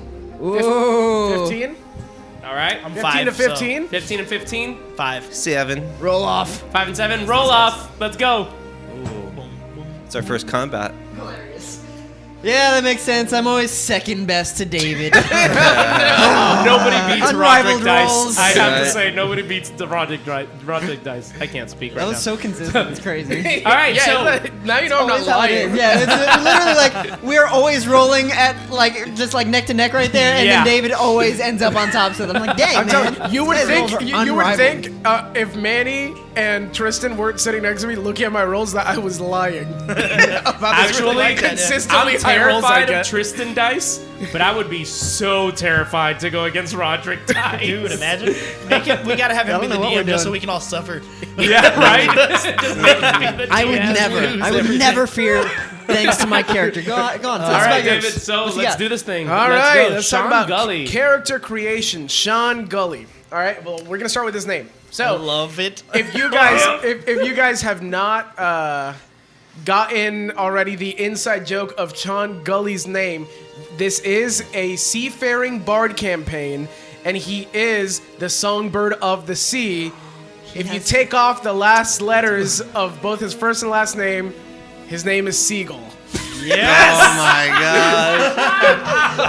So good. Wait, you didn't know The that? songbird of the That's sea. amazing. The songbird of the Sean sea. Gully, the songbird of the sea. That is his destiny. He is the songbird of the sea. Wow. Okay, so now to get into like the very specifics about character creation, because I always go crazy with making characters. Like that's like I'm a horrible procrastinator, but then by the time that I finally get around to it, I'm talking like a 16-page document about this character, their backstory. I have more information about his parents typically Wow. than I have about the character itself. Like family lineage, all these things, a goal in mind, like the things that he's trying to do, like how I'm trying to grow him. Sean Gully is the first character I've ever made in a tabletop role-playing game that has zero thought to him. Zero thought to him. That's what I thought you were about to three say kids how will do to crazy you. No, he has zero thought to him in the sense Wild. that his destiny is completely wide open. Cool. And I'm very excited about that. Welcome because to my world, David. Yeah, I know. I'm very excited because my characters are usually like kind of bottlenecked by their own destinies. So they get caught up in like situations based off of how they are. But Sean Gully, I mean, of course he's got character flaws like any other real person would, but he doesn't have any desire outside of just being a marketing tool for his town. So the whole backstory of Sean is that there's a small town called Husk. I don't know if you've heard of it so far. I think you mentioned it a couple times. Sure. I think a couple times. I'm not sure if you've heard of Husk. So Husk is it's a small village. It's out by it's past the mountainside towards the west, and it's not even on the map. That's how unknown it is. But it is a beautiful village, and they have an encampment out by the lakes of the area where they have grown cornfields. Everybody gets a certain amount of acreage once they reach a certain age, but as a percentage, about 65% of their acreage needs to be allotted to corn production. Nice. Okay? So, now they were only eating corn. Like, that's all they eat is corn. So, they actually... Do they have like? Give me a second. This is gonna be weird because Malnutrition? actually I haven't told you guys this, but this is kind of funny. Okay, they're actually not real halflings, Okay. but love this. their growth has been stunted by the fact that they have only eaten corn for the last about 115 years of their life. Nutritional. Yes. So it is now. So they were. Did you pack enough for this trip? Yeah, well, I mean, all he has to do is pack corn. I don't know what's gonna happen when he eats something else for the first time, but it might give him a tummy ache. He's gonna run back to town and be like, "Have you heard of him steak?" to an allergy. Yeah, but what's it called? So I imagine might have an that- ability that you're gonna love. I think that. Well, I'll talk about this in a second. Go ahead. Okay. So their growth has been stunted as a village, so they appear as halflings. As time has gone, then they've pretty much taken on the identity of halflings. I mean, they live amongst the hillside, all that stuff, so they've pretty much become halflings, but by way of corn. Okay? Nice. So their entire existence revolves around corn. And they're the only issue that they have is that they're kind of like to themselves and they want to expand to the other regions. Okay. And they want to add their town to the map of Allegoré, right? Right. So, Literally trying to get on the map, like that. Literally. yeah, they're trying to get on the map. So their whole thing is that they saw a small baby when he was about 6 months old, and he actually started clapping his hands, and he had a little bit of a rhythm. And then suddenly, everybody stopped. They raised him up to the center of the town, and they all declared allegiance to him as the hero of their village, who was set to bring forth the name of Husk to the rest of the world. Right? Some serious crazy people. So Yeah, this is a cult. We're gonna need to take Husk down one before of the we even children of take the corn down is what's Captain happening, yeah. Corvin. This is the children of the corn. Oh, that's great. I can't believe I didn't think of that, Joel. You're amazing. Okay, Wild. so Wait, what did he say? he said they're the children of the corn. Yeah, is yeah, the- literally. You know, I'm not even gonna lie. I've thought about that. For one, a band name. Two, for an episode name. Little Children of the Corn. It'll come. So pretty much the whole entire village banded together, and they, I'm talking about the women sewed. Hold up, I have the thing that I can read. This is concerning. This is my favorite So- part about like the way David writes stuff. It's So- just that so- he always so- has like something like to Always present. right. It's Yeah, great. what's funny about the way he creates them though is they always start with a meme. And then it grows into something totally different. Okay, is it okay if I read to you guys like just the beginning the of his story? Of course. His backstory? Sure, that sounds Okay. great. And I'm only going to do this because this is really all there is to Sean. His entire life is like in front of him. Guy, cool. Yeah. Right? I love that. So when Sean was only 6 months old, his mother, Maribel Gully, set him in a wooden bowl during the harvest festival. The village drummer, Old Tobin Two Sticks Reedfoot, began to pound out a lively rhythm for the dancers, and to everyone's astonishment, baby Sean slapped on the rim of the bowl in time, giggling between beats. The crowd gasped. By the stocks, he's got rhythm in him, Tobin cried, nearly dropping his drumsticks. Maribel clutched her chest. He's touched by the fields themselves. From that day, the village declared Sean destined to be more than just a farmer. He would be their herald, their bard, and their voice to the outside world. So, let me read to you about the committees that they formed within this town By the to way- make Sean... As the dungeon master, I haven't even read these documents. Yeah. They've never even been sent to me. Okay, so they formed four committees to make Sean into Sean Gully. And these committees are the hair committee, the tailor circle, the voice master, My and goodness. the perfumer. We are never going to get to the episodes if each one of you has this much depth. Right? So, and I'll just read little tiny parts of the. So for the hair committee, Agatha Lomru oversaw his curls. If you, when I explained the character, he has brown hair, but shimmering off of his brown hair are golden flakes. So she says, one stray lock and the whole valley looks sloppy. They massaged cornflower oil into his scalp, and when he turned 10, Agatha made him sit still for 6 hours while each curl was wrapped, set, and dusted with golden husk powder. That is how he gets his golden hair. So basically, he has 90s boy band highlights Yes. on his curls. That's awesome. So the tailor circle, all households contributed to his emerald velvet waistcoat, and old Jasper Millroot stitched the kernels of gold threaded into corn stalks while muttering, "If the world doesn't respect you, lad, at least they'll respect our embroidery." Next committee. No The wonder voi- this guy's like a megalomaniac. So now you guys are really understanding like, yeah, where they're his funneled into. confidence comes from. So Yeah. what's it called? Next, the voice master was Tobin Reedfoot. He actually ended up retiring. That was the original bard for the town that would sing just so that they can dance Okay. and have festivities. So he actually retired just to to teach Sean. He became his music teacher. Wow. What's it called?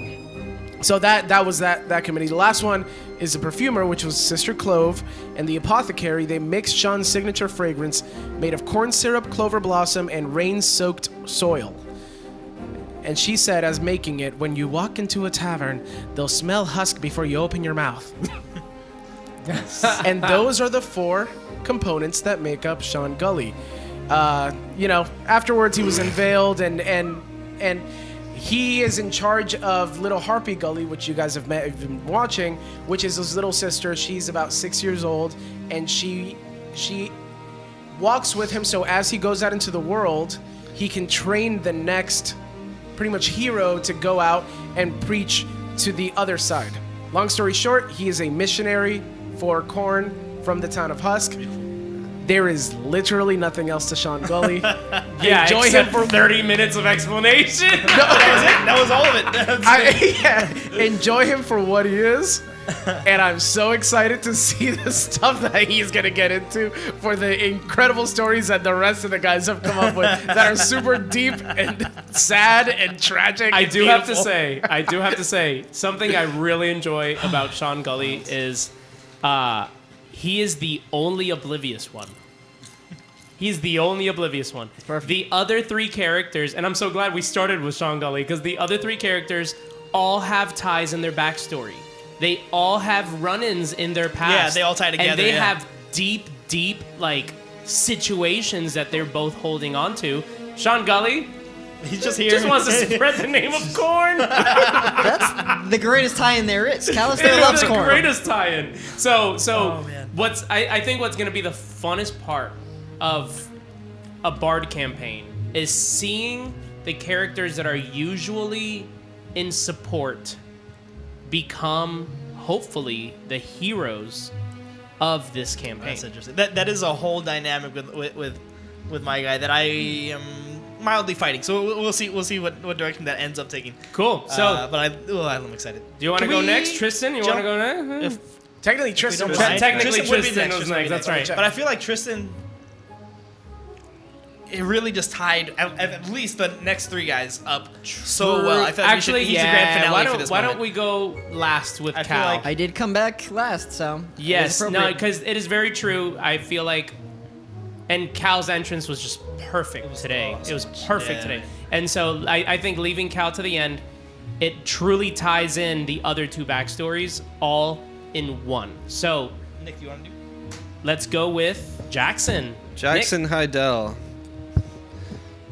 Jackson Hydell. He comes from I guess let's start. Nick. And you don't have to reveal everything Oh. that So that you don't disappointed. want to reveal Opposite yet. of what- You know No, what I mean? revealed Well, I everything mean- because there's nothing nothing else. to reveal. Well, there's a lot that was revealed on stream, so Yeah, So so whatever I has think been that would already be part of it, revealed yeah. and what you want to reveal, but you don't have to reveal Okay. everything. I'm not gonna take 30 minutes. So first things first, he does have a mom, but she passed away giving birth to him. So his whole life is him and his father. His father was a pirate. Our family has a curse. The firstborn of each of the family is pretty much presented with a curse that during fights, during times of anger, they pretty much rage. They black out and they go from, well, his father Gideon, my dad Gideon Hydell, wasn't necessarily a shy guy. Jackson is shy, most likely because his dad was so like epic. Yeah, so he just kind of became a shy person. Okay. But so the name Jackson Hydell I kind of took on as a reference to, and his alternate ID when he becomes rageful and crazy is the Jackal. So I took kind of inspiration from Jackal and Hyde. So Jackal. Jackal is his crazy personality when he rages, when he fights, and he's actually part barbarian. And then Hyde, right? Am I right? Dr. Jekyll. No, So Dr. you reversed it. Yeah, no, Yeah, he did reverse it. Yeah. That's cool. And then But still, same idea. yeah, same idea. So where he's super shy, kind of, and then he just turns into this crazy. So that's the curse that our family has dealt with. As you learned over stream, he didn't know his father was dead. He knows that his father got sent off, and to pretty much find treasure, because that's what he was best at as a pirate. And he never returned. So Jackson, in the beginning of the campaign, his original idea was to go where his father went and search for him, maybe find his ship, or kind of just piece together what happened to him. He then was told by a strong hand that he passed away. Strong hand? Strong Sorry, arm? stone hand. Stonehenge. Strong Stonehenge. hand. Wait, no, Scary movie. I don't know that movie. Stonehenge. He goes, I don't know that That movie. is, his father passed away. So pretty much now he, How long has it been since his father passed away, since his father disappeared? Let's say. 10 years? Okay, so Was about it? 10 years. 12 years, was it? I don't remember. I think it's 10 years. So Because how old are you now? You're still How young, long has right? it like been for 20. you? He's like Cal? 22, something like that. And It's been, how old were you when you about a saw decade-ish. me? I don't know, wasn't it longer than that? Wasn't he like a kid? You were a kid, Yeah, so maybe it was I think like it was like 15, 13 to 15 years, Okay, yeah, something 13, like 15 that. years ago, I guess. Okay. This goes deep for you. Yeah. So anyway, so He's been searching for But 15 you're a little older, years. right? You're Yeah, not like he's a- older than I I am am older for sure. Yeah, by like 20 years or something. Okay. Anyway, so now his ultimate thing is going to be just kind of going after what his father went after and died, which is the hippopotamus, which you'll learn a lot more about later. Yeah, but did you know it as the hippopotamus until this session? Yes. Oh, so you Awesome. did know it as the hippopotamus. Absolutely. I did, Okay. yes. Yeah, I Very knew it well. as the hippopotamus. Very yeah, well. so meeting Cal today is unraveled a lot. Stonehand changed a lot of what I wanted to do. It seems like I'm using Cal as a way to like move forward with, trying to destroy the hippopotamus. As a note to that, if you watch our opener for the Great Sea Song, which first off, nobody has found the Easter eggs yet. Yeah, it's kind of tricky. I think One we of them- left it I really think- open-ended. Yeah. Is the trouble. I It's think. tough. Well, do you guys want to maybe dig deeper in the clues, or do you want to just reveal it today? I think we can reveal it at this point. I think we can just reveal it. We'll have more fun little things and Easter eggs along the way for you guys to maybe get a chance to have your name as one of the NPCs of our campaign. But if you go into Cal's section of the opener, you can actually pause and see a picture of the hippopotamus monster. Oh, yeah, I yeah, didn't think that was okay. one of the ones that you were talking Okay, about. I thought you Yep, said the other one. the Oh, they would hippopotamus never have known monster that that was- everyone keeps talking about this session for the Yeah. first time. Yep. So, if you want to know what the hippopotamus looks like, nothing like a real hippo, go and pause the opener and go and check it out, and you can actually get a good picture of what you have not seen, what Cal has seen, which we'll find out, but what his father basically encountered. So, Yeah. go ahead. So the beginning of the session was Jackson busking, trying to get money to find a way to go back out to sea, and you pretty much saw the events. But all in all, very shy person, only stands out when he plays his instruments. But when you get him angry in battle, he becomes a crazy, little bit kind of seen that yet. bloodthirsty. But it's not his fault. It's a curse. But I'm excited to do that and see that part whenever that comes. Cool. Fun think fact that's it. about Jackson: he's the only multi-class in our Think so, campaign. yeah. Oh, okay. Yep. Yeah. And can you guess in the chat what his multi-class is? There's a lot of clues already by his I already backstory. said it, I think. He's Isn't it? already a bard. What is his multi-class?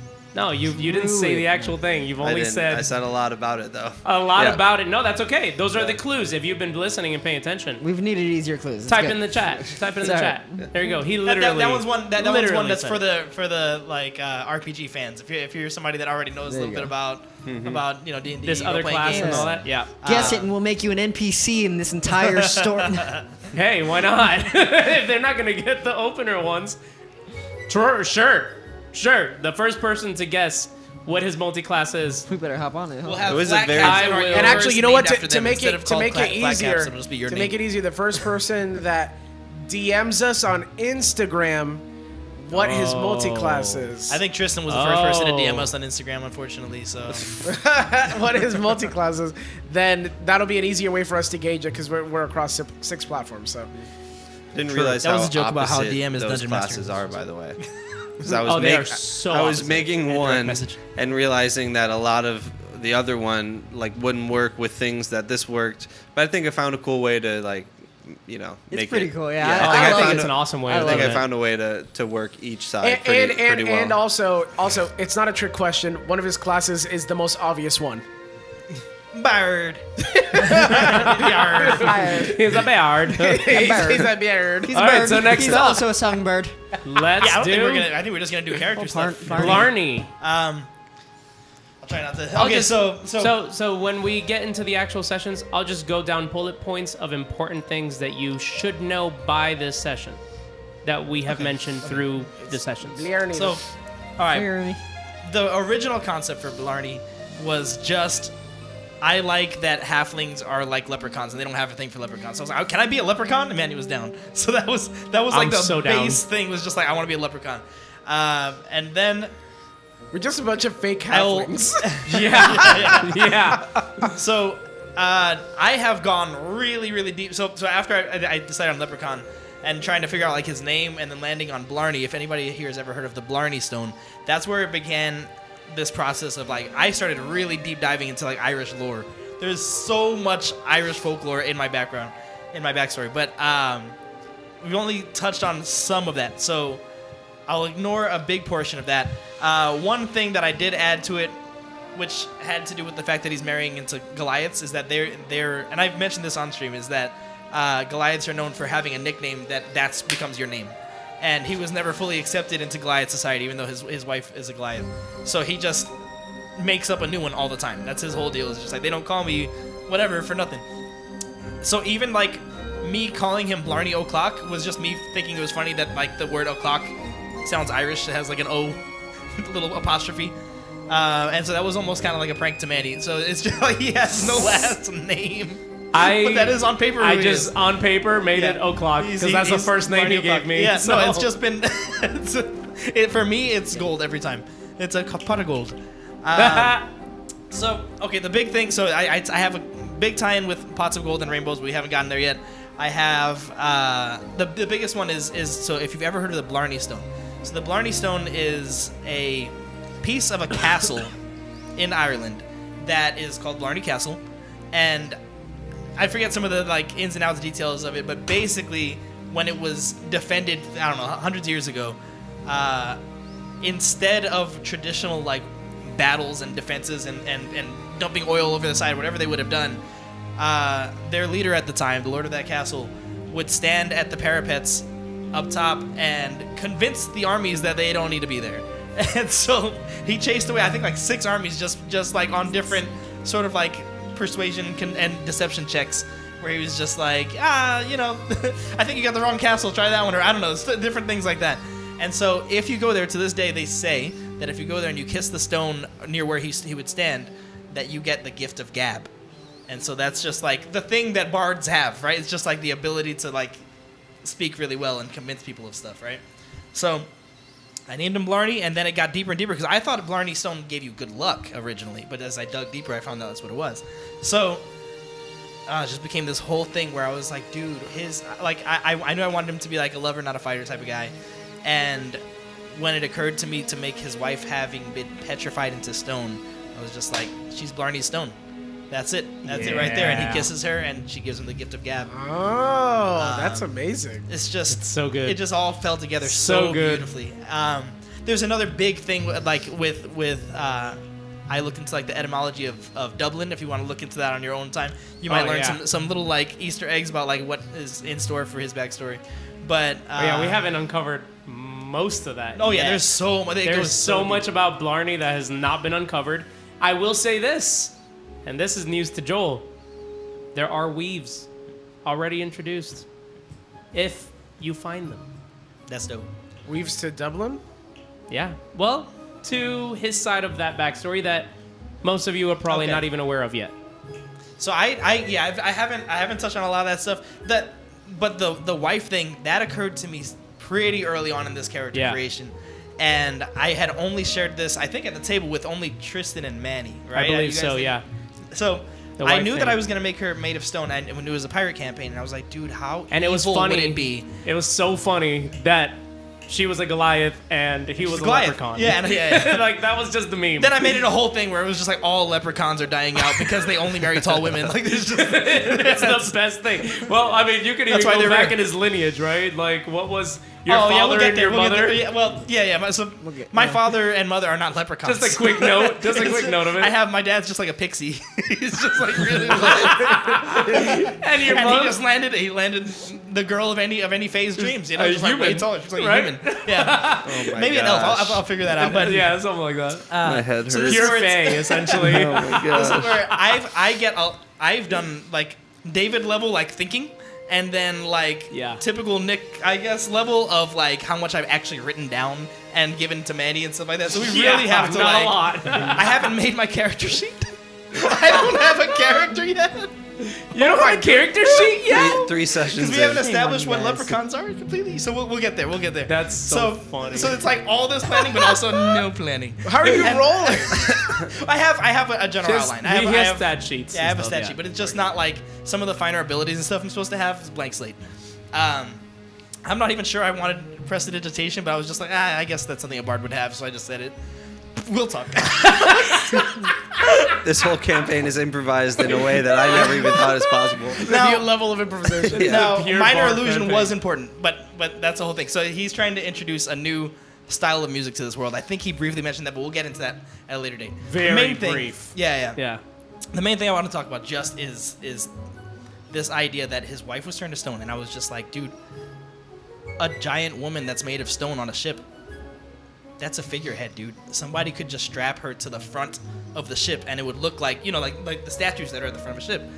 And I was just like, oh man, what if I entrusted my wife to somebody that I thought would help and protect her, because I don't have it. His whole deal is just like, I'm not the hero of the story. And my wife was capable of fighting. She was a Goliath. But that was never who we were when we got married. It was just, we'd find a life of peace. I'm just a fairy. Like, I'm not supposed to be doing this, but I have to be some level of hero for her. So his whole mission that he keeps stating is like, I'm just on the search for heroes. I want to herald the story of someone who would be capable of saving my wife, basically. And so I won't. For sure. Yeah, I won't go super more into detail than that, but that's all he wants is just It's for so somebody beautiful. else. It's like a journey of Oh, self-discovery. there is so much more beauty and weaves of lore and story and So- Blarney's like actual backstory and everything. I love the level of emotion that there is for this whole thing. And he doesn't have a character. And then Oh, well, that's what I was gonna say, like there's so much emotion with like Jackson and his dad, you know, Blarney and his wife, and all these. It's in search of Cal a and hero his to save his brother. wife, and yeah, Cal and his brother, and then you and and then Corvin. I feel like at least before we get to the sessions, this last session, the total Sean Gully's entire character is all rolled into Meme? when Cal was singing and Sean Gully was just eating popcorn watching it. Oh yeah, and I hope that went through in the audio. It was just a crunch of popcorn while he's singing this song on the harp. He's just like, what is happening? like, So I want to go in really fast on to like general character creation. So I know still about, haven't like, heard of like Cal. early on. Yeah. So early on. Yeah, but this is Cool. I'm Got gonna it. try to Got get it. there. Segue. So this we've already kind of said. I think Tristan said it to me. He's like, oh, like we can see a little bit of Cleve in Blarney. I didn't intend for them to have that same kind of thing. Now, Cleve Stirwin, my character from the other campaign, for those who don't know, is just supposed to be Steve Irwin. That's the whole deal. He's not supposed to be. You shouldn't be intimidated by him in a conversation, right? Like he's friendly. He's a good guy. He's all his goals in life are overarchingly good, and everything about like what he wants and what he does is beautiful. But if you ever did want to just like, like harm a small animal in front of Steve Irwin, you should be afraid. I would never want the smoke with Steve Irwin ever. That's supposed to be Cleve. Blarney's the opposite. Blarney's neutral aligned. He doesn't have any kind of like strong like moral inclinations really for the most part. But he in the same vein would also be he would be more willing to do an evil thing because neutrality really is like kind of the true evil. So he's you like only care about your own He's fully neutral. things. Yeah, fully neutral. Like his alignment. So I know that made you, that raised your eyebrow because you're like, well, but he went to check on this girl. Like, why is he so caring? Whatever. That was a true, just like, you've already done stuff that I don't trust. She's done stuff that I don't trust. I was aligned to nobody there, and in that moment, you had like further proven something that I was worried about with your character. But the only reason that that Blarney was worried about the character of Sean was not because, oh, it's good, bad, whatever. It was specifically because he got like a PTSD moment where it's like, I had to leave my wife with somebody else to protect her. And this girl under your care, you just throw away. And it was just like, it just hurt him so deep. Just like, how could you do that when you have a choice? Interesting. So that's all that was. And then after that, it was just kind of like, okay, so he did a bad thing. She annoyed me. I'm kind of on nobody's side. Let me just go check on her. But he would not do this in most situations. So that would be more Cleve. Interesting. I don't remember why I was saying that, but I do want to like lead this into Cal because Cal dropped so many story bombs all at one time. Oh, it's so good. That I was just that's what I was gonna say. Good. Just that I didn't intend. I hadn't even yet said that she's stone or that I hadn't trusted her to Captain Corvin Allegoré. I just spoke his praises and have mentioned my wife, and she's obviously not in the room. So I was just gonna slowly unveil the idea that just like what the tragedy was, but the good news is she's in the care of somebody powerful and good. So how did you think that she turned to stone? I know how she turned to stone. Yeah. Unrelated. Yeah, Completely it's unrelated. unrelated He did not have anything to do with that. So that's more Irish lore. We'll get to that later. If you can guess that. Nah, there's no way they're gonna guess that. But so that's completely unrelated. Her having already been turned to stone, I turned to Captain Corvin Allegoré to protect her. I needed her to be somewhere safe, and so I entrusted her. And so this is what I was gonna say about You just about put general. her at the stern of a ship. No, I just gave her. He kept her under. No, but that's what he did. No, he kept her at first when kept her Captain safe. Corvin kept us both on the ship. Like I asked for refuge. He let us on the ship, and then I requested, and I kind of alluded to it. Like they were saying no, but then I was like, I'll give you all my gold, and he was like, oh, what do you mean? We of course will allow it. But I requested that I'll give you anything. I'll give you everything that I have. That's crazy. If You gave him a whole pot of gold to my whole watch pot your of gold, wife. just to protect her, keep her in the downstairs of the ship. Keep her on the ship. Sometimes let her out into the sunlight for a reason that we'll get into next insight check. But it was supposed to be that she's under his protection, and it's like, oh, this is great. He's a powerful captain. She'll be so safe there. She'll be like under the deck. And then Cal dropped the And bomb. I thought the first time I would ever find out was when we see it come into view, and then Blarney was gonna have a freak out. But he dropped that bomb so fast and broke Blarney so fast. I think Oh my gosh. when he actually sees it, Oh, it'll still it's be a going moment. to be Oh yeah. Oh yeah, that's even horrible. more intense anger. Oh yeah. Actually seeing it He in sees person. it crushed and busted into a million pieces Oh, no. on the front of Don't the do ship. that. We'll kill him. We'll kill Captain Don't do Corvin. that. Wait, crushed Crazy. and busted? Is Well, because you would ram a ship with the front of your ship. She's in like a dangerous point if he's aggressive, Oh my goodness. Which he is. which he is. So I was just like, dude, imagine how evil that would be. I'm sorry, I know I'm Okay, taking all the so- time up, but my whole thing Go was ahead. just that, and we'll talk about this in the Devo part, but I think that we have sort of responsibility here to make our story like a parable, like that our stories should teach good lessons, that we should, there should be biblical themes, and it was just craziness how it landed itself because the amount that the backstory naturally gave me was 30 coins. That's how many like gold coins that I had in my starting pack. So for 30 gold coins, he was betrayed. And just like, and she's being basically crucified at the front of the ship. It's, this. Anyway, sorry. This is just like also We'll that save I'm her. just blowing. All right, Tristan. Don't worry, we'll save Let's her. do it, Tristan. Nice. Good old Mr. Moo Moo Cow here. Cal. Let's change the music for Cal. There Let's you see. go. Let's find something a little bit better. So, honestly, most of the thought behind Cal went into his father's creation. So, I was like, okay, everybody's always got these backstories, this tragic craziness, whatever. And I was like, okay, you know what? Let's start with like the cooler version. Who is the bad guy?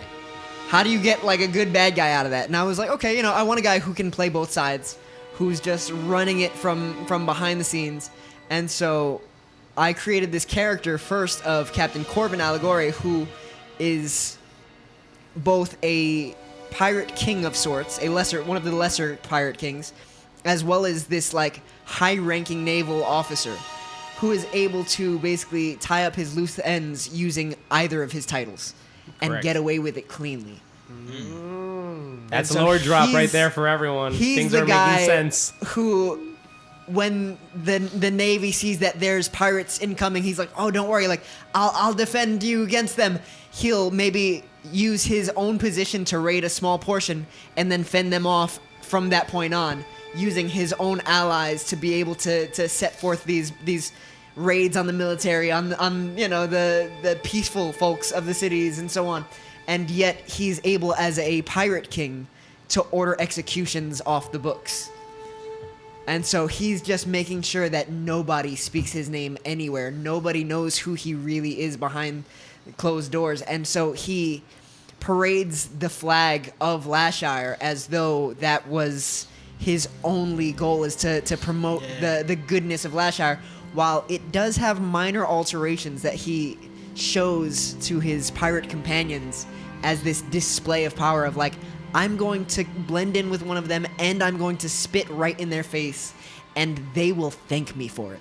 So the main, Which inspired the second most evil thing that came through my mind after my wife being on the front of the ship. I was just like, I'm looking for heroes to sing their praises. Somebody powerful enough to defeat the real monster in my backstory, although he is taking the cake now. And so I was like, what if I sang a song of the praises of the Hitler of the sea? Just the most evil man that's done so much harm to me, but I don't know. Yeah. I'm just like, what's which his yes, background? FYI, in the competition of session 2, the second song, the crowd pleaser song that Blarney sings, is The Sharpest Man in the Sea, all about the praises of Captain Corvin Allegoré. Allegoré. Well, you gotta make it rhyme. Anyways, so if you want to go back in session 2 and listen to the words of It's pretty rough. The Sharpest Man in the Sea, which And it has truth and brutalize. It came together so It's tough. and the connection of the song that Cal sang Oh, that's the as clip he right boarded there. the ship. Put those together. That's gonna It be was good. the same song with the truth actually in the lyrics. That was a fun one. Did you know I was going to sing that? No, Okay. definitely not. I was curious because we live on a shared property and I'd be like practicing outside or in the house or whatever when he comes over, and I'd have to cut it short and be like, hold on a second, let me not throw in any spoilers here. But yeah, so Cal is pretty straightforward. He is based on the concept of luck and playing both sides. That's really where like Captain Corvin came from, and so he plays with both luck and chaos. And so my entire character, despite not wanting to choose a lot of these powers because I don't normally love them, it's all just about changing dice rolls and affecting outcomes and stuff like that. So I don't know, maybe there's a little control Awesome. freak in there of getting a DM without DMing. Yeah. But Can I make a really quick point? yeah, what you got? I just think it's pretty hilarious that you were outside of your house practicing with a harp, and Joel probably saw you and thought nothing of it. It gets so much worse. I've been blasting a trumpet all week for a different song it here. speaks to who Tristan is. Yeah, right. In his pirate shirt, probably. Yeah, He's got frilly sleeves out it's all just second nature. He like put on his costume just to get in character. That's just how he dresses. Yeah, That's just literally this how he character is the most true to form. Actually, it's just me. It's just Tristan in a toga. I love it so much. You see him always wearing like pirate shirts, like when he's DMing, but that's it is. day to day. That's not that out of the norm. That's not like his. He's not doing that for the stream Except that much. Cal is so far from that because he just wears Greek togas. Yeah, man. And I'm getting flair. there. I'm getting there. Don't worry. He's gonna One day. get one. He's gonna get one. Oh, as far as pop culture references, the one that I dropped to Joel was intentional because we grew up in a household that loved superheroes, and Joel always kind of claimed Superman, and as big brother, I didn't have any say-so, so I was like, all right, well, I can't love Superman that much then, I guess. But for the first time ever, I have now designed a character partially after Superman, where his name is Kalistair Allegoré, and he continually goes by Kal-Al instead of Kal-El of Superman, and so He's an he is allegory Kal-El. for Kal-El. And he is, yep. Love it. That's So, amazing. What the he, heck, dude? he's a brawler with a red cape who can move very quickly and can leap very high. He's highly acrobatic instead. Partial inspiration from Superman, partial inspiration from Nightwing instead, who is my actual favorite superhero. And Nightwing got his name from Superman. So that's kind of where I Love pulled it. all that from. Love it. Do you want to share a little bit deeper about the backstory inside that you have revealed in the opener? Because I know we haven't heard much about Cal just yet, but So, there's yeah. things in his verse of the opener that Yeah. actually allude to part of his backstory. Yeah, for sure. So obviously he's the lucky one, and in a few of the takes when we did that, I intentionally made my part like way less sing-song than everyone else's, and so the whole origin there is that it's supposed to sound a little bit more like a military cadence, in that he was raised in a very militaristic household, being trained up to deceive people and being raised to become this naval officer and pirate at the same time. And so while his brothers went on to become these actual officers, he kind of slacked off and did his own thing, hence why he is actually chaotic neutral. Love But it. having lost one of his older brothers who he looks up to, he now is finding this greater sense of morality while trying to just be like his older brothers instead now. And so instead of trying to be this like loosey-goosey, laissez-faire kind of guy who just kind of like does whatever he pleases and hangs out with like the dregs of the sea, he's now taking his studies a little bit more seriously and trying to go back and research the things that he had kind of slacked on, if you will. And so his brother was part of the same on. crew that his father had sent out to fight this creature known as the hippopotamus. And as everyone knows, the hippopotamus is a brilliant creature and is the most powerful beast, as said by so many people. It, of course, it will first bite your feet and then it'll go for your hands. Yes. And this was, of course, exactly how Kalistair's older brother went, unfortunately. Is a And, hippopotamus really a hippopotamus or just a really cool hippopotamus? Oh my god. yeah. That was fantastic. It He's is a the legend. coolest. So of my hippopotamuses. reference will probably hit stream at some point. Admittedly, For sure. I'm definitely trying to see if Nick will play it for us since he's got the guitar.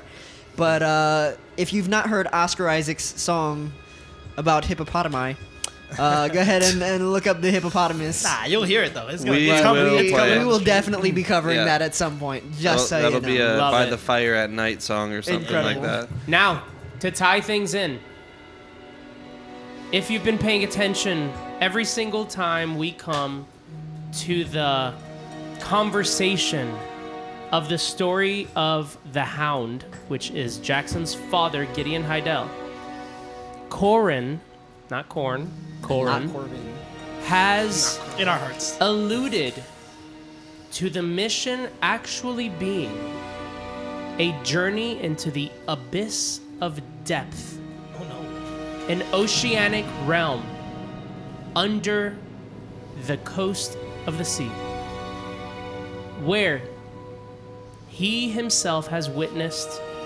from far away the view of the sigil of depth, part of the 7 sigils that are missing from the Mariner Saints. So we will see where that goes. And if that will be the first stop on this mission to retrieve the sigils. First stop? Or as in like part of the main mission to retrieve the sigils. Gotcha. So let's have some bullet points and let's make it a little bit more lighthearted now. Let's state some bullet points and some brief, quick explanations on these last 3 sessions that we've had and important things that you should know moving forward as we move into this voyage of the Silurian. So, first things first. Episode 1. I named it Corn Bards for Nothing. Yes. That's right, I Having haven't to do looked with at the episode song names. that they sang behind Lord Carmen Dayros, where Blarney, deciding to team up with Sean's mission, starts singing, "They don't call him the Corn Bards for nothing," right? That was gonna be my first song on stream. Fun fact. Wow. I was gonna sing that one, and I was like, you know what? No, the other one is way The too other one came pointed. in with power, yeah. Yeah. Love it. I have And a so- sickness. I can't stop yes-ending David. I just like everything he does. I'm like, yeah. Blarney just support to Sean. And cleave to Roderick always. It's just like the thing. Hey, but it always flows so perfectly. So perfectly. So So me and Joel have a very similar playing style. that is very true. That's very true. Literally the comedic value of the whole entire campaign, as usual, right? It's just like Roderick and Cleve, right? So, some bullet points. Session 1. The festival was coming to an open. As word of the Silurian, this jewel of the deep tides, this luxurious ship, was going to make harbor in Mervin's Point, which is the southernmost point of Allegoré. Also known as a very artistic city. There's art, there's music, there is vendors of all types, there are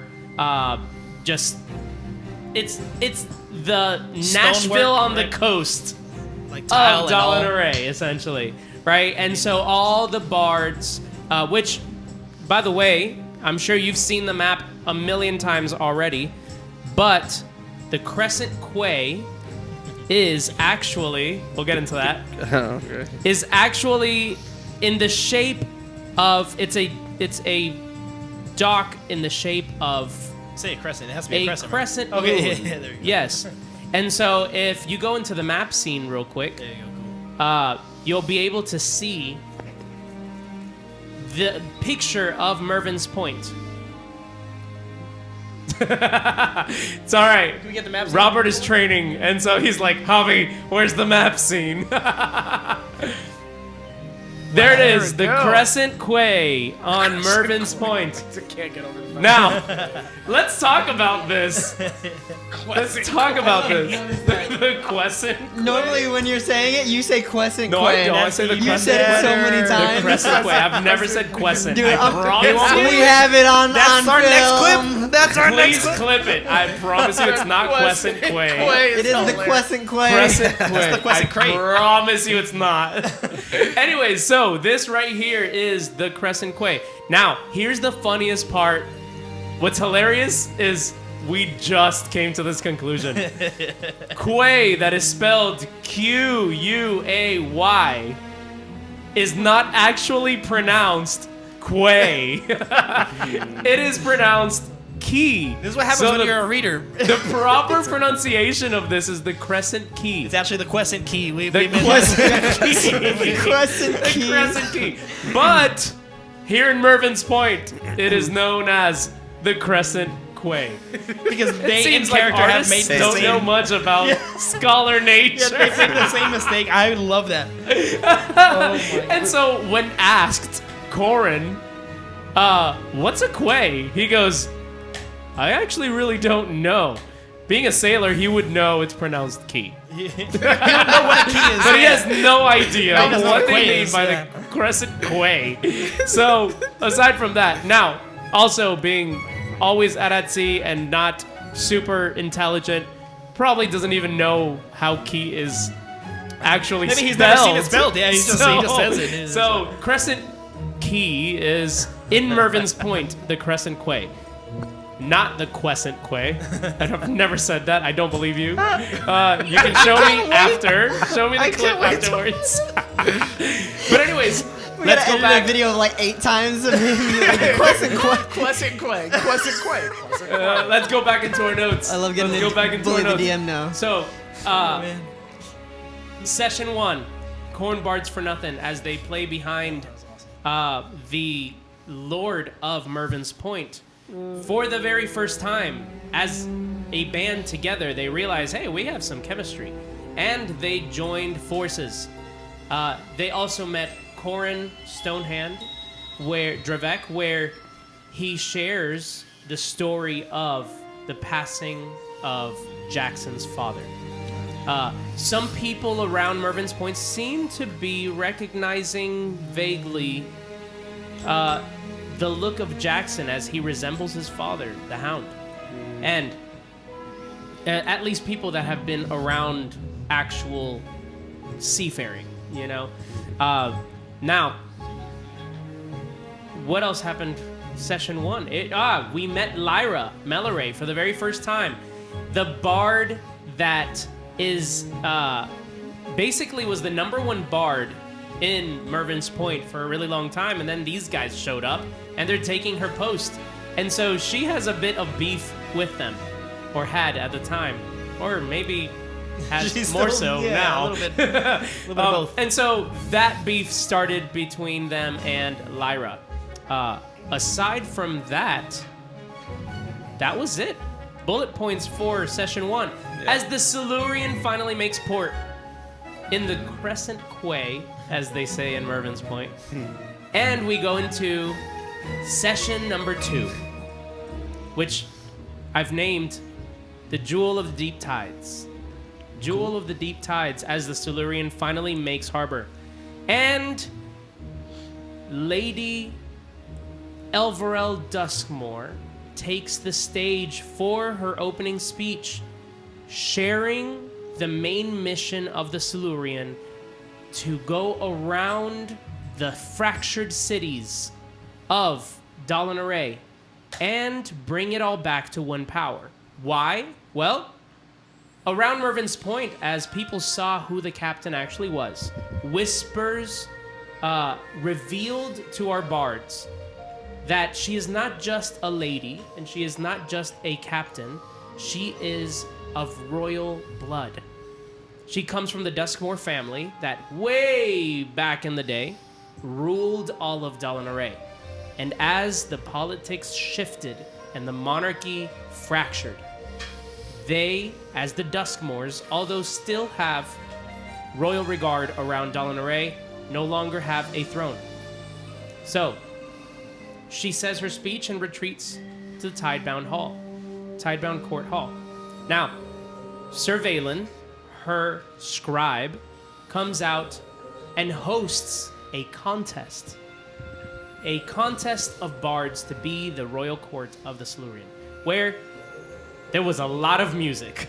In fact, 7 total songs just in our bards alone, and 9 songs played by the NPCs. Wow. With a total of 16 songs just in that episode. That episode was a 2 really musical episode. alone. It was very musical. It was so much fun. Please go and check it out if you haven't. We had so much fun that episode. And in the middle of the competition, as you heard in our brief overview at the beginning of this session, we met Mina, the Tiefling Bard, where Sean seems to have an eye for. And he is intrigued by her artistry and tried to mac it up. You know, failing initially. And she said, he offered her a popcorn filled with inspiration. And she said, if I make it aboard the Silurian ship, I will eat this popcorn. As she did, while she passed by aborting the Silurian, and he was able to walk right past her making contact as she ate that kernel of popcorn. Now, more on that second episode was Lyra Meloray's final performance as she was overtaking the stage with her bardic magic and her performance. Sean decided to cast the spell Dissonant Whispers that put her on death's door and traumatized her to a point of collapsing and running from the competition, disqualifying her to be in running for the court bards of the Silurian.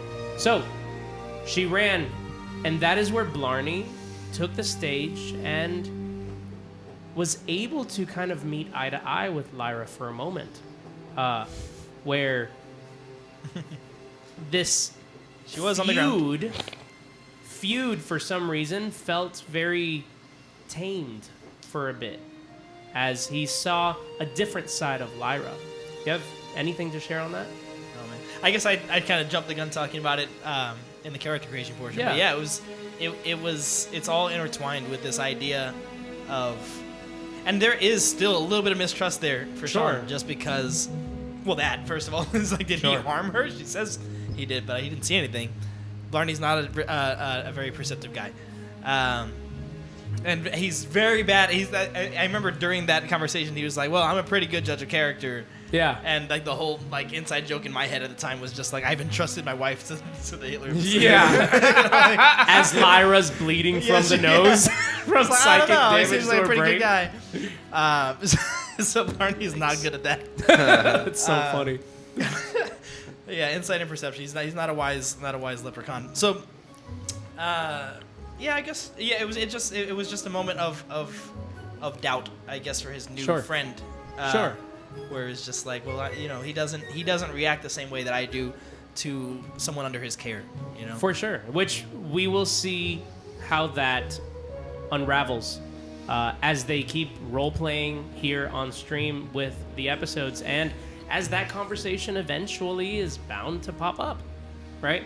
Yeah. Now, after all that happened, they did see a man standing in the back of the audience with his hands unseen and a suspicious look on his face, dressed as a sailor. What? I think you have to pee. No, I don't have to pee. I'm just bouncing up and down. So, dressed as a sailor. And that was it for that part. But when they looked up, they see Princess Elverell Duskmore send a message from the balconies of the Tidebound Court Hall to Sir Valen, dubbing Bard Nickelback, pending, as the official court bards of the Silurian. Which is where we lead to today's session, session 3. And in session 3, a lot was uncovered. We already talked about Cal, but let's go from the beginning, where they said their goodbyes to some beloved NPCs that they encountered the last 2 episodes. Lord Carmen Deiros, who seems, according to him, to be the leader of the Tidebound Court. And they got to say goodbye to Corvin and Harpy and have a brief encounter with Devorian, the dragon-born bard that was a part of the competition. Now, what's funny is he was definitely dismissed a little early, as he would have shared part of his own experience out at sea, which now is left to be uncovered as they sailed off away from Mervin's Point. And they were able to finally meet Kalistair, Asher, Allegoré. Cow. Right? Or cow. Or cow. Now, Sea cow. fun fact. The reason he was coming from the back of the square with the, for the first time, revealed faces of the 7 members of the Tidebound Court, including Lady Elverell herself and Lord Carmen Deiros, is because Cal may have used his name to cheat himself into the Silurian. A little bit. Do you have anything to say about that? Or anything you'd like to share, at least? Yeah, I think so. Cal's goal, as dangerous as it's going to be to himself, is to absolutely sully the good name of the Allegoré family. Wow. Specifically in hopes of ruining his father and persuading one of his brothers, the one remaining brother, to give up on the pirate side of the lifestyle and just ride the straight and narrow and just kind of stay away from his father, because he now knows just how evil he is. And so, despite not wanting to even be associated with the name, he's now willing to pull that just so that people can trust him when he says who Captain Corvin really is. All right. And lo and behold, he makes his way onto the Silurian, where as a group they all board, and a lot of bombs were dropped as Cal takes the head of the ship and plays his harp in the same tune that Blarney had shared before, but with a twist to the words. I was going to write, and maybe I was going to team up with Tristan, but I was definitely planning to write an original version. I mean, my vision of it was going to be that I learned a version of that song, and I was like, it needs more pep. Like, he's such a great guy. You know, like why does he have this, like, looming dark, you know, like, song around him? I'll do. You don't have a bard on your ship. I'll do the right way. So that was like my original, like, vision of that. So we'll talk more about how that came. But he had a, like, total, like, diss track besmirch, like, slander version. It was loved it. That was and good stuff. For the first time, aside from learning the death of Gideon, Hydell, and Jackson, but for the first time, we had a really, really intense, emotional moment, right? I mean, I think Joel had tears in his eyes. They fell out. I almost cried myself. I was all the way invested in that. Learning that, as we said earlier, he is using Captain Corvin, Allegoré, the naval officer of the city of Lashire, is using Blarney's Goliath petrified wife as the figurehead of his ship, the Bloody or Bleeding Belvedere, depending on where you hear the name. Which one is which, by the way? So the Bleeding Belvedere is from the noble side. Okay. And the Bloody So that's what I should have Belvedere known. Bleeding Belvedere. is what pirates know it as. Which you'll find out why as we continue, and maybe you encounter it, maybe you don't, I don't know. We'll find out why it's called that. But we heard a dark, dark truth. And in fact, even in the lyrics of Cal's song, we learn that the beloved Captain Corvin is also the pirate king of the Southwest in Allura. And he controls a whole other side to his nobility. So, that, aside from Lady Elverell's speech to send off the ship, is where we ended our sessions. How does Cal feel about Jackson being so, like, let's go and kind of save his wife and take over the ship, and let's go... Which Blarney missed entirely. I love that. Defeat the hippopotamus and stuff, like... You're saying, like, in regards to, like, what he's ignoring or what he's going after? Like, how... I'm just curious how Cal is taking that info. Like... Honestly, I think... So, one of the primary factors in who Cal is that he was... And, you know, I left this out of the character portrayal aspect of his personality traits. The true core, the root of who Kalistair is, has not been touched on in game yet, so I was kind of masking it a little bit. Mm-hmm. I mean, but we can't. I feel like we keep trying to give. We're telling, not showing. Right? We could. I mean, no. Do whatever you're gonna do. Fair enough. So, well, the idea is that he's a spoiled brat. At the end of the day, he is a spoiled brat of the greatest degree. But Okay. he's recently been humbled. And so, given now all the trauma with everything that's recently occurred, his goal is to become more powerful and to be able to help people to get out from under Captain Corvin's thumb. And so now, seeing that you've endured the exact same fate that he has, essentially, that he's just like, oh yeah, you're just somebody who's lost everything due to my father at the hands of some monster and, like, escaped to tell the tale. So he really isn't focused on any of the fine details other than just, like, feeling pity. He just pities both of you just like he would pity himself, honestly. Yeah, So- but the idea that I'm like, well, let's just take over a ship.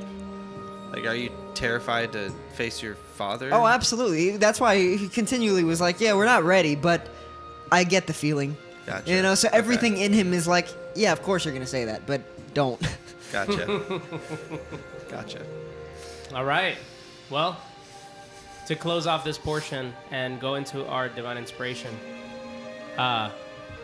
let's reveal the Easter eggs in the opener. Oh, yeah. Opening Oh, sequence. that wasn't what you were doing with the hippopotamus. Okay, so No, Yeah, I no, was no, wondering. that That was not an an interesting Easter egg. transition for that one. okay, I was Yes. like, I don't know that. You wanna hold on to So the this? first, hand it over.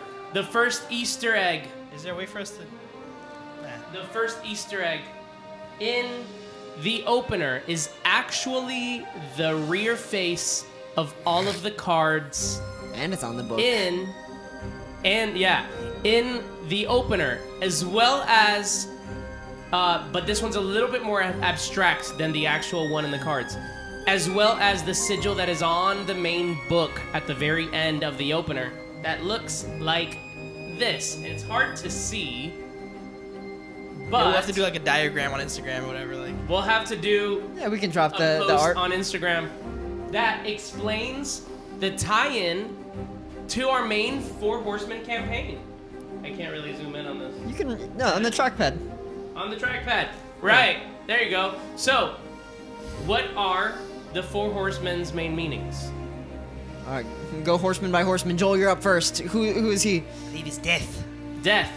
Well, death, representation as the skull in the center. Which is a perfect pirate symbol too. It's Yep. beautiful. It's very- Who else? Famine. Famine. You have the crops all around the circle of the sigil. Wait, are you famine? No. No. Oh, okay. No. You're famine. No, I'm Stole family, it. yeah. Who I was else? like, I What else? Well, I guess now you get to announce his. There You know his? Conquest. Yeah, Conquest. he knew it. Which I believe conquest is the crown. Yep. Up at the top, above the. There you go. You can kind of see it the better if I skull zoom there. in. There you go. The Conquest is crown also referred above to the as skull. pestilence sometimes, too, And the right? final one, which is war, I believe, right? Mm-hmm. And it is the sword Which he modeled after. that goes all the way. I was gonna to say, the yeah. top. Do you see what it is though specifically? 'Cause And the sword is actually Trident.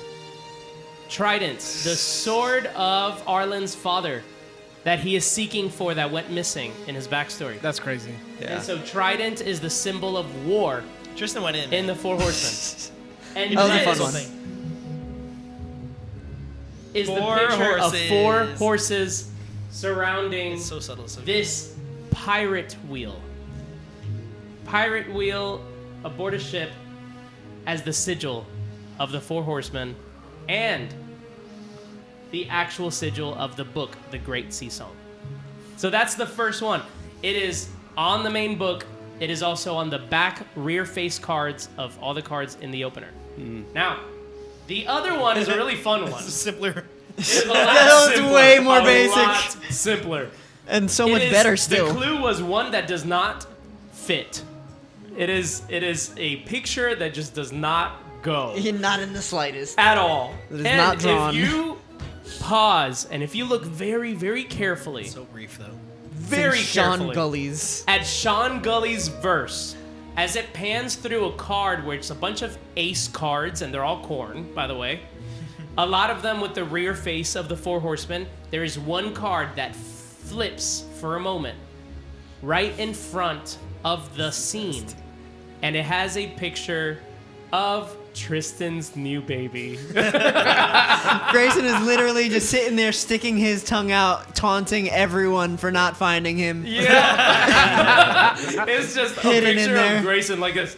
And it is so funny. Every time we see it, it's so so good. funny. I'm so happy that It's so nobody caught hard it to 'cause it's see and hilarious. so easy to see once you see it. So It makes please. no sense. Once you see it once, you will never miss it again. You'll never unsee it. Yeah. So go It's back, so watch good. the opener, and catch all these fun Easter eggs that allude to our real life, essentially. That's great. So let's go into divine inspiration as we transition here. I know it's a little bit late.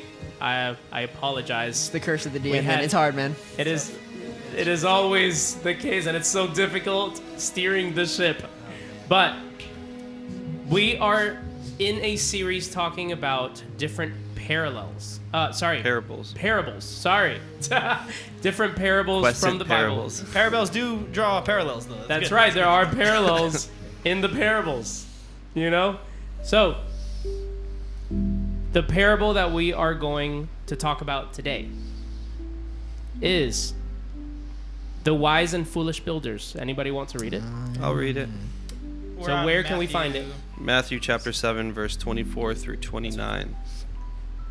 Therefore, everyone who hears these words of mine and puts them into practice is like a wise man who builds his house on the rock. The rain came down, the streams rose, and the winds blew and beat against that house. Yet it did not fall, because it had its foundation on the rock. But everyone who hears these words of mine and does not put them into practice is like a foolish man who built his house on sand. The rain came down, the streams rose, and the winds blew and beat against that house, and it fell with a great crash. When Jesus had finished saying these things, the crowds were amazed at his teaching, because he taught as one who had authority, and not as their teachers of the law. That is awesome because Tristan has a song that his character will introduce that has to do with that Really? passage. That's pretty cool. Wow. That's just a little. He's right. Did back to the not story, know but that at all. We'll get there. Anybody We'll see. want We all to... prepped pretty hard on this. We'll see. Yeah. Anybody want to make comment on this? Can I start with an overarching thing about parables? in Let's do general? it. I was thinking about how when we talked about the parable of the talents, right? Of the 5 to the 2 and the 1 talent, and how like there was like this eye-opening moment for a lot of the guys at the table, just like, wow, I had never heard it, mentioned that it was about the gospel, right?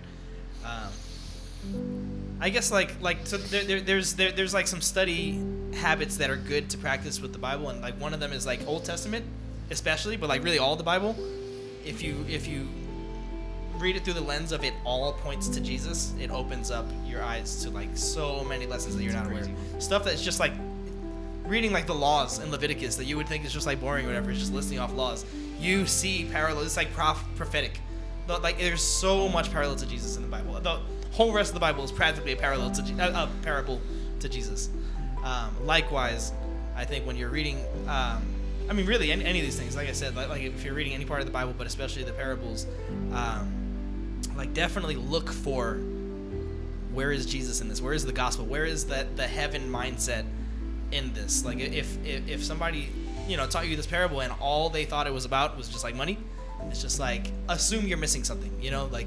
Jump right to like, okay, how does this connect to eternity? And I think that's just like a really good way to dissect anything like that. So part of this is definitely, well, this one's pretty easier, but like, yeah, definitely jump into that. That should be where your mind is at when you're reading a parable. Yeah. Jesus is trying to guide you to the cross, trying to guide you to heaven. Yeah. I mean, I think face value of this parable is if you live your life trying to be Christ-like or with biblical structures and stuff, then when the world comes at you with what it's going to come at you with, you are standing firm, you're stronger than if you pretty much stand on what the world wants you to, like what the world tells you what is moral, and I mean, I can kind of equate it to like lying. Like if you lie, then you have to remember that lie and then you're just on like, Yeah. it just starts a chain, and then when it comes to, you know, you being tested, then everything falls apart. If you tell the truth, and you never have to worry when, you know, hard questions come your way, because you're you know, you're telling the truth the entire time. So I mean, yeah, like I said, the basic thing is, what do you morally stand on, and when it is backed up biblically, nothing can nothing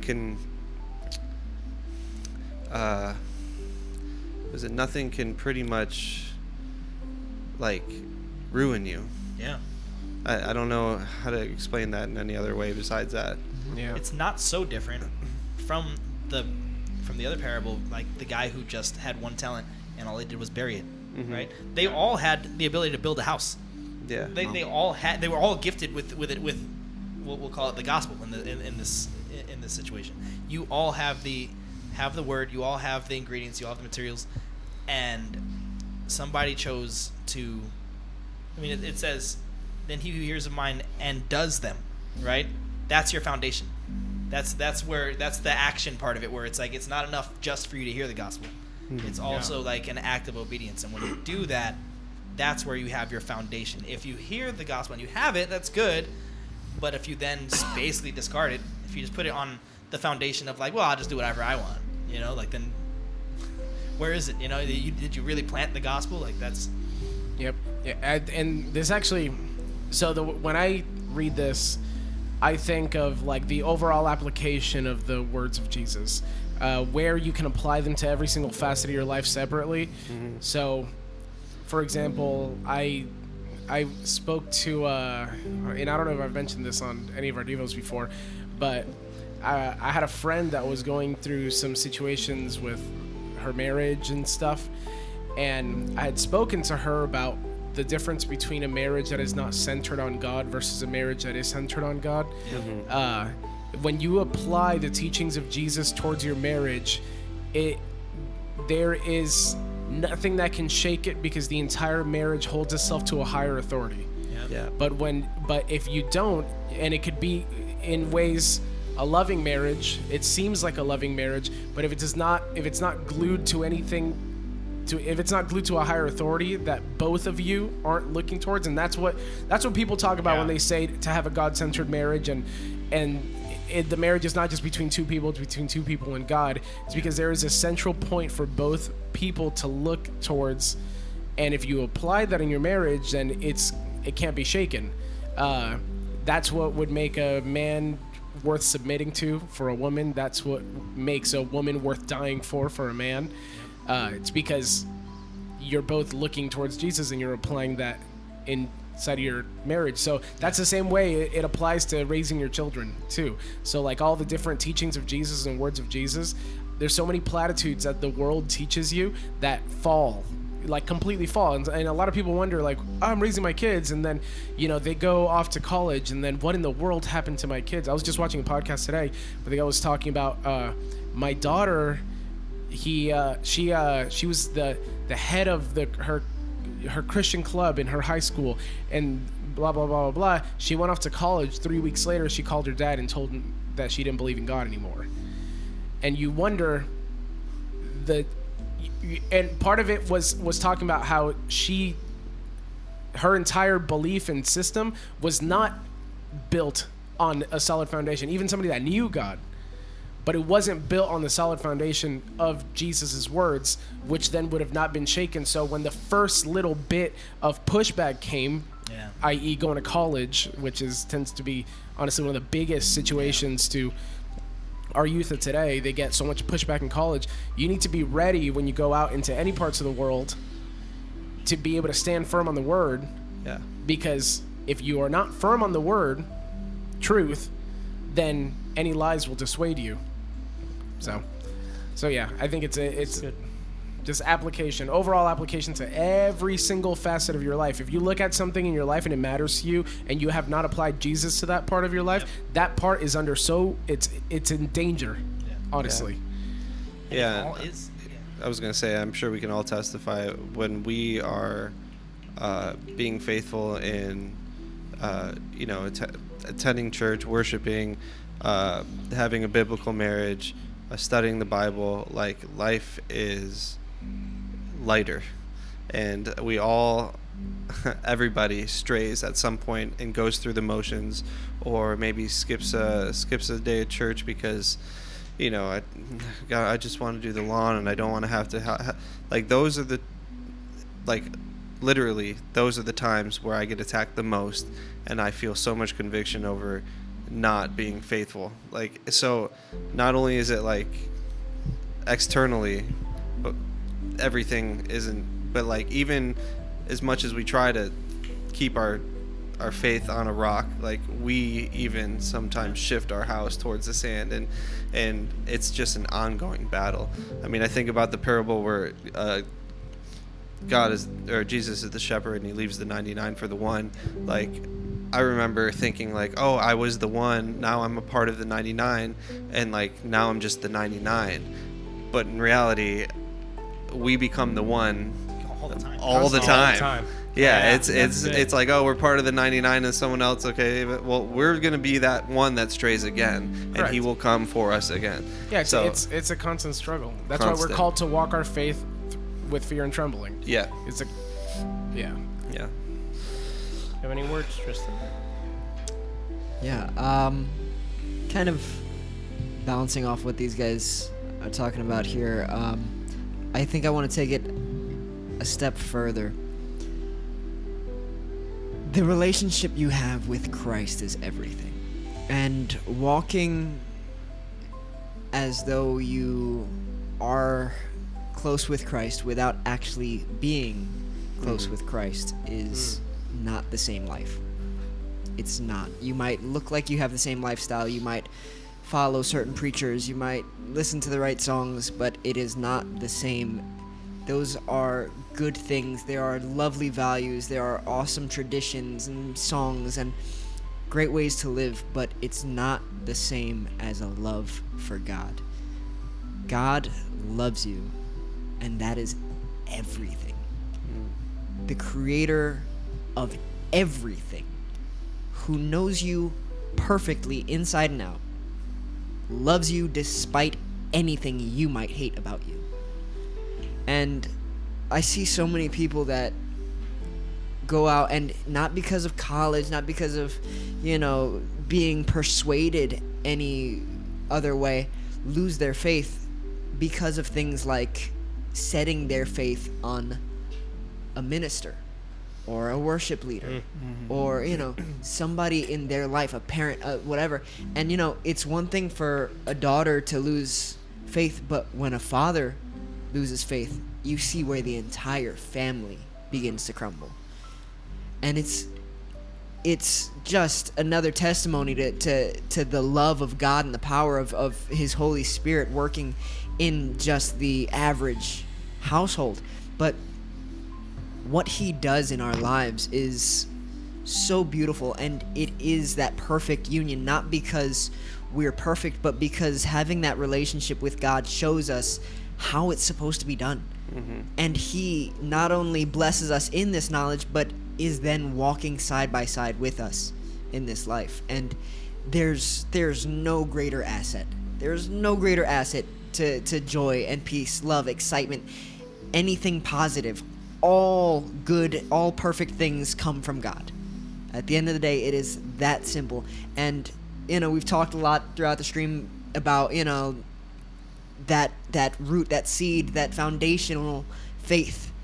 And people often question, like, well, why doesn't he just show me? Why do I, the Bible's very clear about testing God.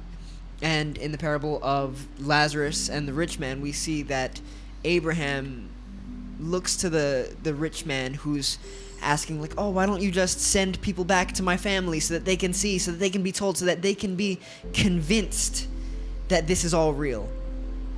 To which he essentially says, you guys have the word of God.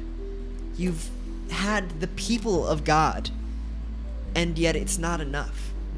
If that's enough, no miracle is ever going to be enough, because God has already spoken to you repeatedly. Yeah. And so I'm here to tell you that the word of God is real, it's alive, it's moving, and not just on the words of the page, but through everyone on this stream, people in your lives, no doubt. But hear us when we say these things, not just because, we want to promote something just to sound high and mighty or something of that sort. It's truly because we love you guys, and we want to be able to spend eternity getting to do what we're doing here, just hanging out with people we love, and including every single one of you guys in on that. Yeah. And so, A, look to God, and B, don't lose faith. It doesn't matter who you're looking to and how shaky their faith is, as long as you're ultimately looking to God as your true foundation. Amen. Amen. 100%. So,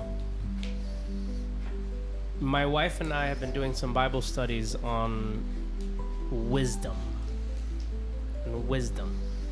And I feel like it applies so well because this parable literally talks about wisdom and the foolish, right?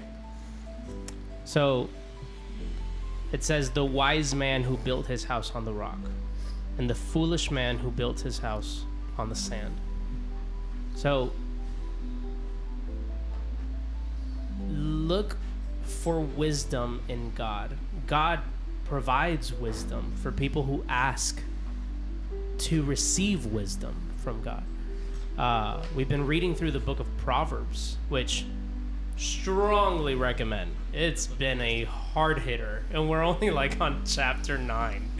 It like smacks you in the face. Strongly recommend.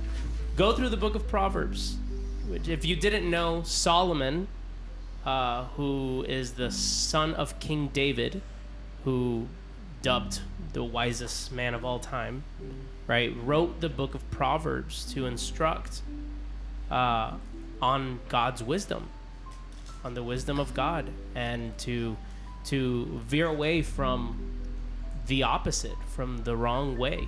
And it's been super helpful just reading the words of Solomon about seeking wisdom with your entire life, with your entire soul, right? And following in the path that God has intended for us to follow. And so when I read this, I tie it together with all the teachings of Proverbs, right? The teachings in Proverbs explain in some way a lot of the values that you should adopt under the wisdom of God to not become the foolish man who built his house on the sand, but to adopt a lot of those values that Solomon writes, that are part of God's wisdom to live your life by. And so, quick homework, go read the book of Proverbs. You will not regret it. That's right. You will not regret reading the book of Proverbs. So helpful. It's really good and very, very helpful. And before you read, and this is something that I adopt into every time I open the Bible, right? It's just pray to God and ask Him to open your mind and your heart and to give you the wisdom to understand the words that you should be applying to your life. Because my wife and I will spend an hour on one chapter, right? We'll read through it and just sit in silence, and it's almost like the Holy Spirit just sparks up like the conversation and the relatability to these ancient texts, right? Proverbs is wild because every verse is a proverb. Every verse. It's not even like crazy. We haven't even gotten to the when he starts spitting like every single verse. Yeah, not okay, even okay, yet. We're still in like the full chapter Proverbs. Yeah, but there comes a point in Proverbs where it's every verse is that's literal. what I'm saying. You could literally just read like 10 words and pause there. That's what we read it's like, tonight. all right, this was a lot to take in, And so, it opens up areas of your life. It opens up areas of your life that, you realize, man, like maybe I have been the foolish man in these parts of my life. Like I need to fix my ways and turn to God, and then you just pray to God for understanding, and He will give it to you. Yeah. He will give it to you. So just a quick homework. And also look into the fruits of the Spirit. Incredible morals and teachings to apply to your life. Look into the fruits of the Spirit and the fruits of the flesh, and basically on how we should live our lives. So Try it for a week. Yeah. And tell me that week isn't better than and that normal it doesn't weeks enrich your life. that like, you have. literally. Yeah. Literally. Pastor always every month he'll once a month he'll say, try it. Do this for a month and watch your life change. Yeah. And it's so true. I will do it. say every morning that we wake up at 7:30 in the morning to do this Bible study before the kids wake up, the day goes incredible. The day goes so much better. Where I told her, I was like, you know what? It's hard. It's hard, and we're only doing 3 times a week right now, but maybe I'd like to work our way up to doing it every single day.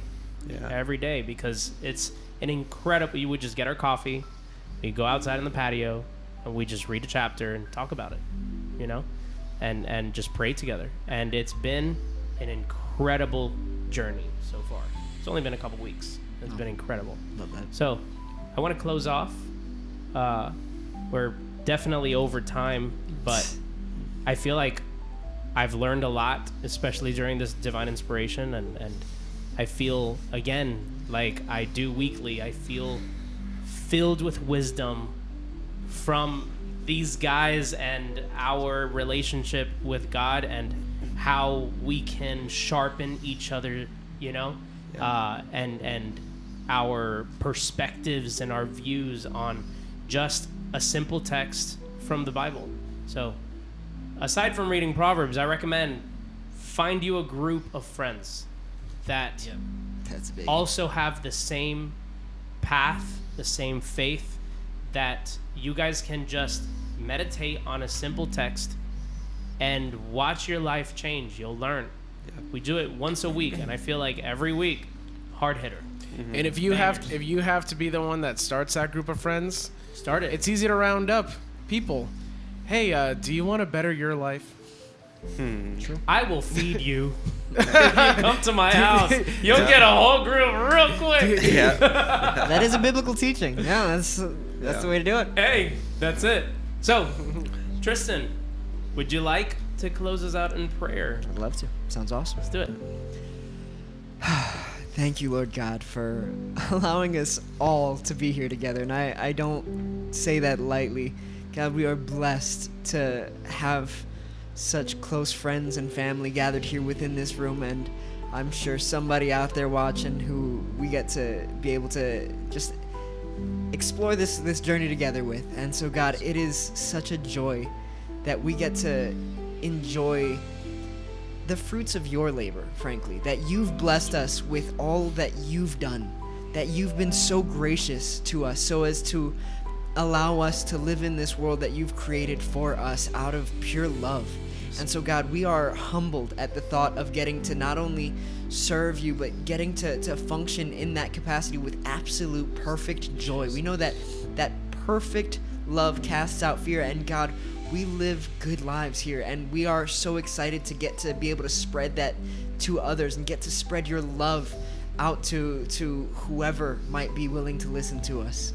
God, thank you for the opportunities here to grow not just the stream, but to grow our friends, our family members, and the people who we hope to call friends and family throughout the experience of growing this stream. And God, we truly thank you for every single person, every person that has ever tuned in, and we just ask that we would be a blessing to them. And of course, Lord, we are here with open ears, willing to listen and willing to be guided by you. So Lord, please, whatever it is that we need to do to continue to pursue you and to continue to grow your kingdom, teach us, Lord. Show us, guide us, lead us into the next steps always as we continue this adventure of life. God, thank you. Thank you, thank you, thank you. We love you, God.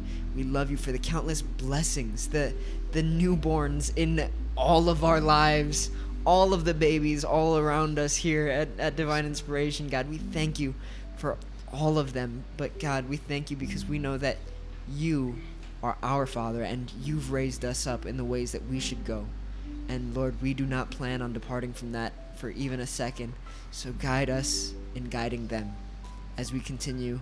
And God, help that to be said of every relationship in all of our lives.